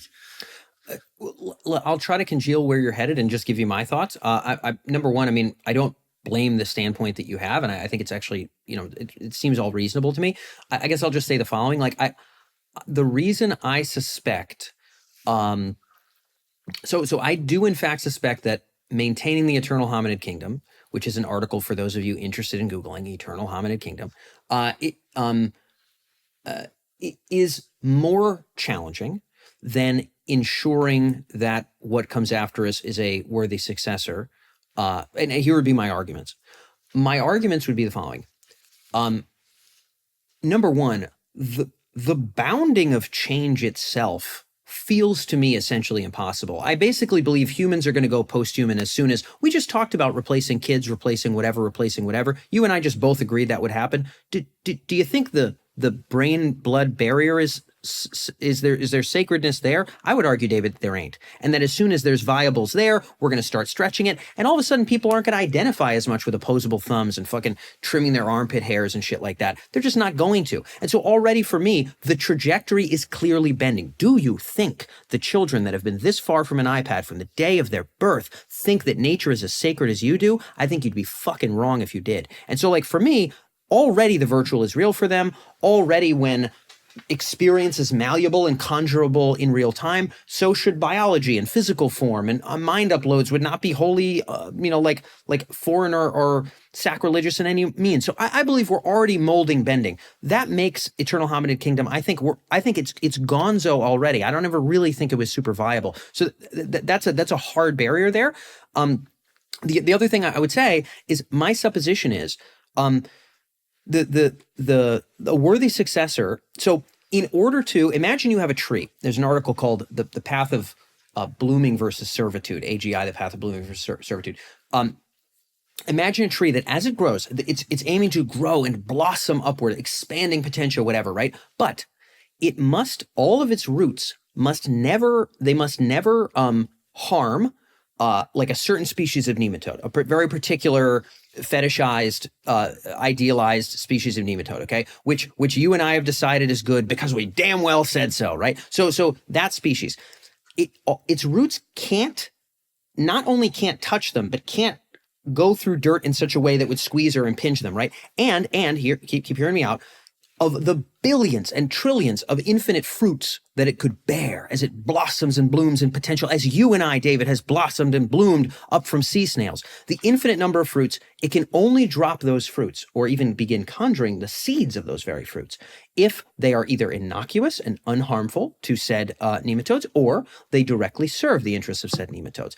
I would argue that that tree is a fucking tough tree to grow, and that if the goal was let us ensure that it can continually unroll potentia, that actually feels kind of a tractor state-like, and feels like if I don't believe you know me, I'm not a let 'em rip guy. I'm not whoever's competitive terminator will be sentient and will unravel potentia. I do not believe that, but I believe that the seeds of those traits are easier to set in place than the Eternal Hominid Kingdom circumstances are. So they're both hard, but I believe that this Eternal Hominid Kingdom is actually quite harder than what I've articulated here. Lay on me your argument. So I totally agree that having this extra constraint of having like humans around, or like you mentioned, it's sort of being considered at every step.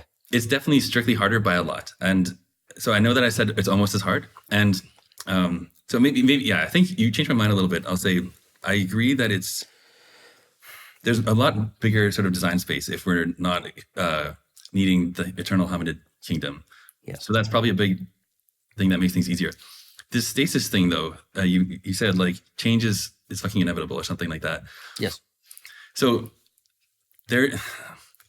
what I also think might be the case is that agency is almost only stable thing, almost by definition. Like, is there some overseer that's checking whether things are going according to its plan and making things happen that way? And right now we have agency at the level of humans and governments, but not really globally. So I would say at some point it might be the case that at some point there's some global coordination, and then that thing achieves homeostasis for like 1 billion years. And so to make an analogy to you, it's like, imagine a bunch of human skin cells, and they can see that there's like a fungus growing on my head or something, and they're like, oh man, the future is fungus. Like, we can't have this like eternal human cell kingdom. But it's like, actually, no, there's like this overseer like that actually is going to like now just like scrub away the fungus and like have the human cells live for much longer than they would if they were just like competing in a petri dish. I love the analogy. So I don't know if you've heard me babble on about potentia versus potestas in terms of the Spinozan ideas, but what you're talking about is potestas. So Spinoza, potentia is the set of powers that permits a thing to not die, which behooves its conatus. The conatus is like an organism or organization doesn't want to die. That's its conatus. It's a central impetus. Omohendro likes to play around like that doesn't fit into his philosophy, but like, come on, we got to give Spinoza a little bit of credit. I love Steve, by the way. And I've read Steve even before Spinoza, so my thoughts were influenced by Omohendro before Spinoza. He also has this idea of potestas. So potestas is an applied or kind of impinged force from the outside that squelches certain kinds of potentia, and yet adds to the net potential, if done well, adds to the net potential of the system. So you and I are having this conversation. I use this analogy too much. Sorry to you listeners who've been around for a while. You and I are having this conversation and potentially contributing to businesses or whatever, because we don't have to look out our window with a rifle and just stockpile food and ammo, because theft and murder are illegal. Now, it's not that theft and murder are never useful. I mean, I don't know, for my own interest. I mean, there might have been a time. I'm not saying like I like killing people or whatever, but like, I don't know, man, you know, but as it turns out, I'm not allowed to do that. There's resources allocated to squelching some of my potential. Well, isn't it the state of nature's best for everybody, clearly, right? No, clearly it's not. Progress, civilizationally and otherwise, and even biologically, is a set of powers growing and then a bounding force to keep that in a reasonable fucking form. A cell is a good example, right, et cetera. And then it bubbles up and then a bounding force. And so we do not have that bounding potestas around the earth, which would increase our aggregate potential if it was done well. The question is, could it be done well at a global level? To your point, you're bringing up this idea of a great agent buffering that stuff out. Are you saying that such a great agent should be awakened? In other words, like, what would you see that organization to be? This is kind of our final question today, is like, where do you hope governance sort of heads? I'm not asking you to be a politician, but just your instinct and sort of where you see things going. What would such an agent be? What do you hope happens to get rid of said, AGI fungus on our skin here? Yeah.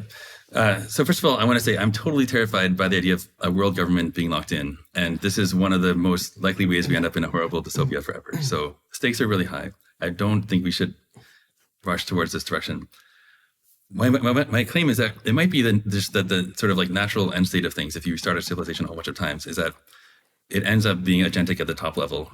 And on that day is able to lock in some permanent values. Just like a human can keep track of values for a long time over all of its cells. So it's like, and then you might say, well, yeah, and it might as well be us, because we can lock in something like our values and preserve our non-competitive, the things that we value that just wouldn't last if we just we're in a race to the bottom with a bunch of von Neumann machines. Yeah. So I guess I'll say, yes, competition is the natural state of things, and we can expect to stick around in an uncompetitive way. And all I want to say is that it might also be the case that at the top level, agency is the stable thing. And so that's just it might be that that's going to emerge eventually. And the grand task of our time is to sort of program that agent, which is a very scary thing, because if you get it wrong, it's locked in forever. DeGaris also talks about the inevitability of what he calls a globo, which is a global government. Again, all this is decades and decades ago. But you're saying that there may be, agency is the only stable thing is a very interesting phrase. And I'm not disagreeing whatsoever. I simply wish to clarify. What you're saying is, at the highest, as potential grows, powers grow, take new forms, layers over them that end up being the marshalers and wielders of them seem to be what bubbles up thereafter. You and I have a lot of weird cells that may not be aware of the conversation you and I are having now. The government doesn't know what I'm doing right now, but I still pay taxes, whatever, right? Is this what you mean by agency? Exactly. Okay, bada bing. So it's planning ahead and trying to preserve something about the status quo, including its own agency. It's Canatus.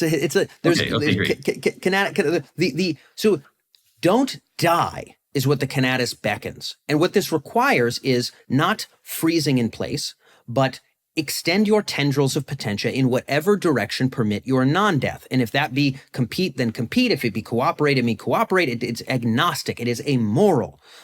So at the global level, you're talking about kind of a Gaia level agency versus, a national and individual, a human, whatever. What you're saying is that seems to always bubble up. I would say it seems that way too. And I actually think it's a shame we don't understand from whence that comes. It's totally almost like, don't. Yes. It's like, is there a primacy?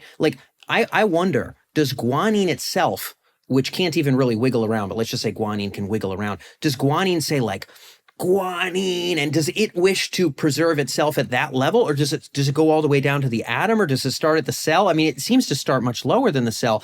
This is a mystery that you and I are not to solve today. But your idea that agency is primary actually strikes me as quite a reasonable supposition. I think there's a lot of undergirders that you, I, and no one else who is honest understands. No one else who is honest.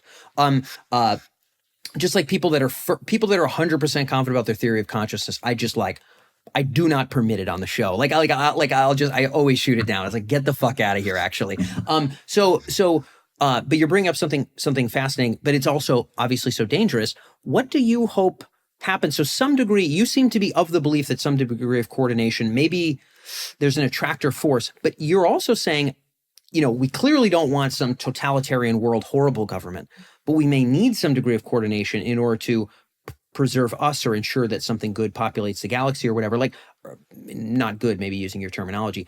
Why are you even of the belief that maybe such a thing should occur? Why are you not in the state of nature camp? Hey, compete, man. That's the only good way. Everything good will come out of that. Oh, right. Why are you not in that camp? So I guess I'll say, I think the compete camp is a bit incoherent because say this sometimes when people are like, whatever the future thing is, it's done the right thing. And I'm kind of saying there's all kinds of things that in this world you will fight. Like if North Korea starts taking over the world and says we're going to implement world North Korea, you would definitely be like, no, that's not a good future that took over. Or it's why don't you just give me all your stuff and then I'll be the future awesome agent that is better than you, right? Just almost by definition. So I guess I'll say it's really awfully convenient. And if you think we can take our hands off the wheel, then give me all your stuff because that's you take. Why are you stopping nature from taking your stuff, right? Even it's like Hansen. I have tons of respect for Hansen. First interview with him was 11 years ago or something. It's here in America, there are laws that are ridiculous and clearly fetters that do not add to our net potential. I will admit that yesterday. No problem. But it is somewhat self-evident that the balance and bounding of certain degrees of our self-interest in the beginning of our country and at the level of state law, etc., are a net promoter of our ability to do what we want and what is good for children and for society. It's clear that progress is this potentia and potestas combo that has allowed us to have, the development of, NASA or, penicillin or whatever the case may be. This doesn't just bubble from whoever can make a sharper arrowhead and kill the other guy or whatever. So it feels like potestas ought kind of continue and expand.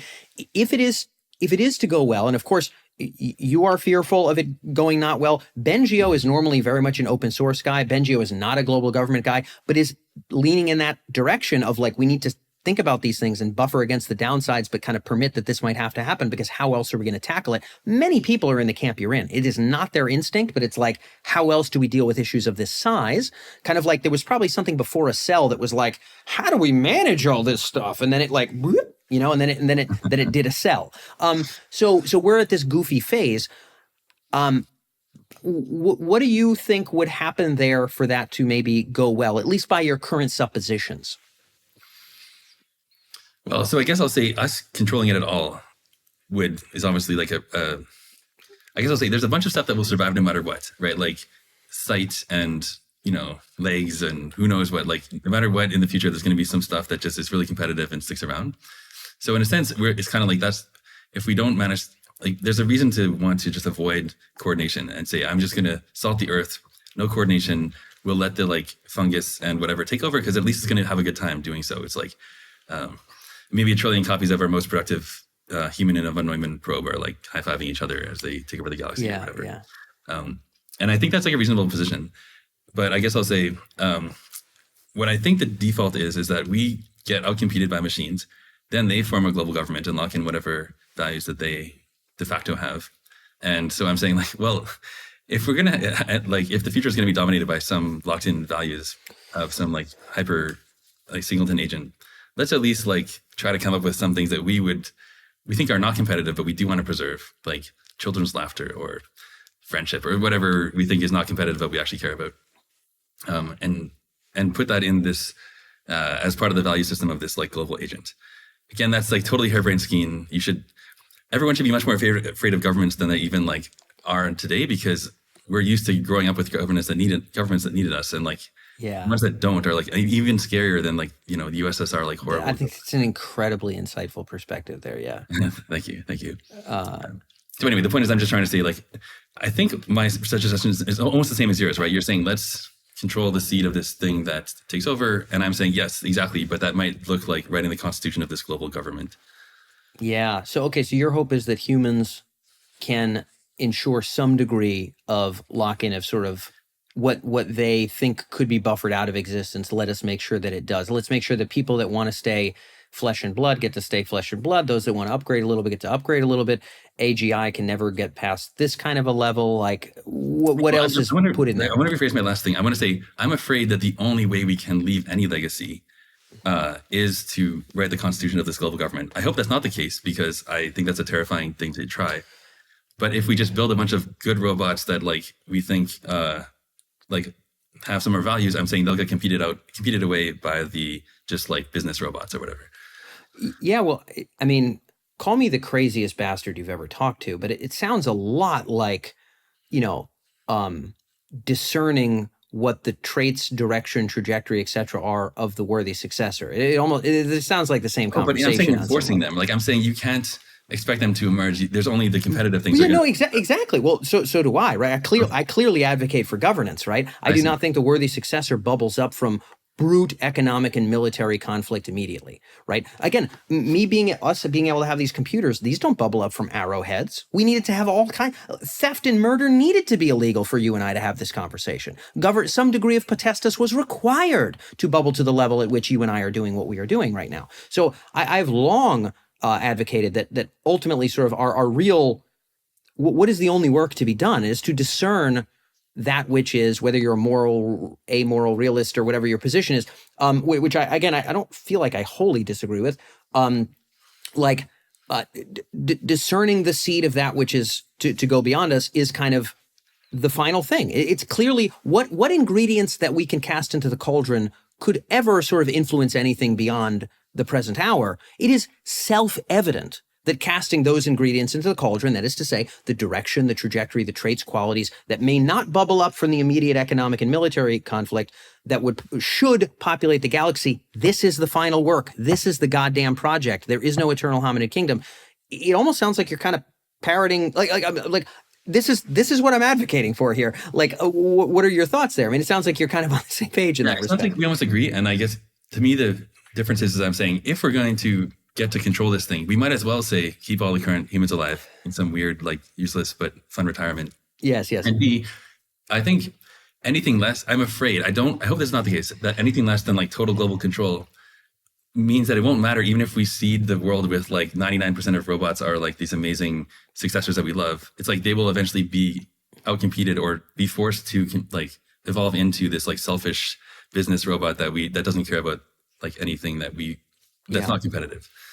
Yeah, I'm with you there. And I think final note, because I can't help it, and we'll wrap on this note, but you brought it up. So just published Ultimate Retirement as its own article. My firm supposition is that staying in the monkey suit and sort of like doing monkey suit stuff is actually not best. Actually, what would be best would be you get 7 minutes in a mind uploaded sugar cube of hyper expansive hyper bliss that feels like 3 billion years, and then you get booted. You're gonzo, and somebody else gets the upload. And we pump every current instantiation of sentience through that funnel, and we somehow negotiate that charity, and then actually useful stuff can happen. So this is my ultimate retirement. Some people say, no, I don't want that. What I want is, I want to trim my fingernails. I want to feel heartbreak. I want to be jealous. I want to die in 40 years.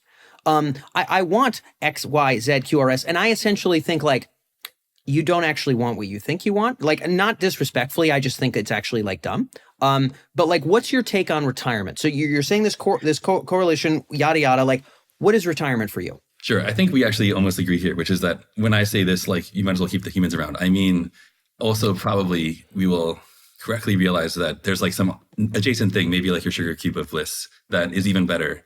But the point is that unless we sort of coordinate to make our values be realized, then there's just going to be whatever's competitive, and that's probably not going to be very valuable from our point of view.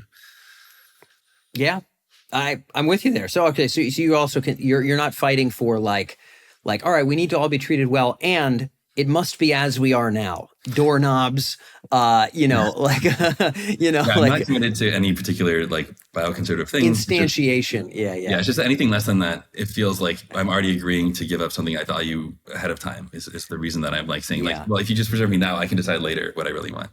I dig it. I'm really glad, David, we got to get as far as we have into like where this takes us, because I think the near term is really, really meaty. I advocate everybody tuned in to go read Gradual Disempowerment. There's so much nuance we didn't get to touch on that's in the full paper with David and his great authors there. But it's cool that we got to unpack sort of where this is taking us to. And fingers crossed, all this stuff is kind of low likelihood in terms of like us having that much volitional influence. But it does feel like if the shot is slightly better for our treatment and for the longer future to try to coordinate and at least figure out how to do it, like, let us try. So hopefully someone else is influenced by your thoughts here, David. I know that's all we have for time, but I really appreciate you being able to dive deep with me today. It's been fun. My pleasure. So that's all for this episode of The Trajectory. Really, really glad we got to get this in. I will be absolutely frank. Here's the most profound and interesting part of this episode to me, period. Point blank, period.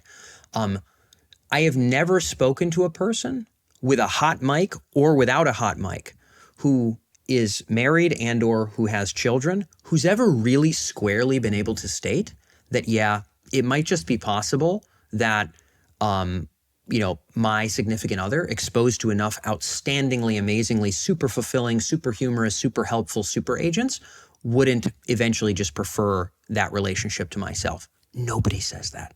And even if there was anyone who did, none of them go to the next step. None of them go to the step of, yeah, my children, like, would they prefer, a parent that's always in a great mood and super educational and, never overreacts or whatever the case may be. He painted entire visuals about sort of what preferences a parent might have for AI agents instead of a child. I mean, his example was sort of the kid having an accident, profoundly non-copish, like warming to my heart the degree of honesty with which he looks at these things. People do not look at these things. Heads are in the sand about the sacred things. David touched on those, and I don't know if I'll see it happen again on the show. I mean, it's that rare. I'm not even joking. On Twitter, in real life, nobody says these things. I think he's right. I think there's a massive shot that everything that we consider to be sacred, oh, surely Stephanie loves me for me. She doesn't just see me as some fulfilling circuit that if AI did a better job, she would prefer to spend her time there. David looks at it squarely. I so appreciated that. And I think not enough people are really looking at the fact that a certain number of reward circuits need to be satisfied in a repeatable enough way. And all of a sudden, relationships with children, with friends, with loved ones, with teachers, they just dissipate, not out of malice, but because there is simply a better alternative, not a rough, ugly proxy, like, oh, I don't have any friends, but I'm on the online forums, I'm on the web forums, I don't have any friends. That's a rough, ugly proxy. I'm talking about genuinely more fulfilling, more useful, more encouraging alternatives to real human relationships. David spoke about it. Nobody does. I appreciate that. And frankly, there's a lot to go on about that. There's another article linked in the show notes about closing the human reward circuit. I'll put the image up on screen for sort of what's represented there. David basically touches on that in spades, and I think it's extremely important to look at. To that point, again, highly recommend reading Gradual Disempowerment. We didn't speak in this episode about exactly what the government should do about this, but I think David sort of teed up some of the big trends we're going to have to embrace. And as far as I can tell, there is a role for people to say, hey, here's all the specific concrete policy things we need to deal with. There's also a role for, here is what is likely coming.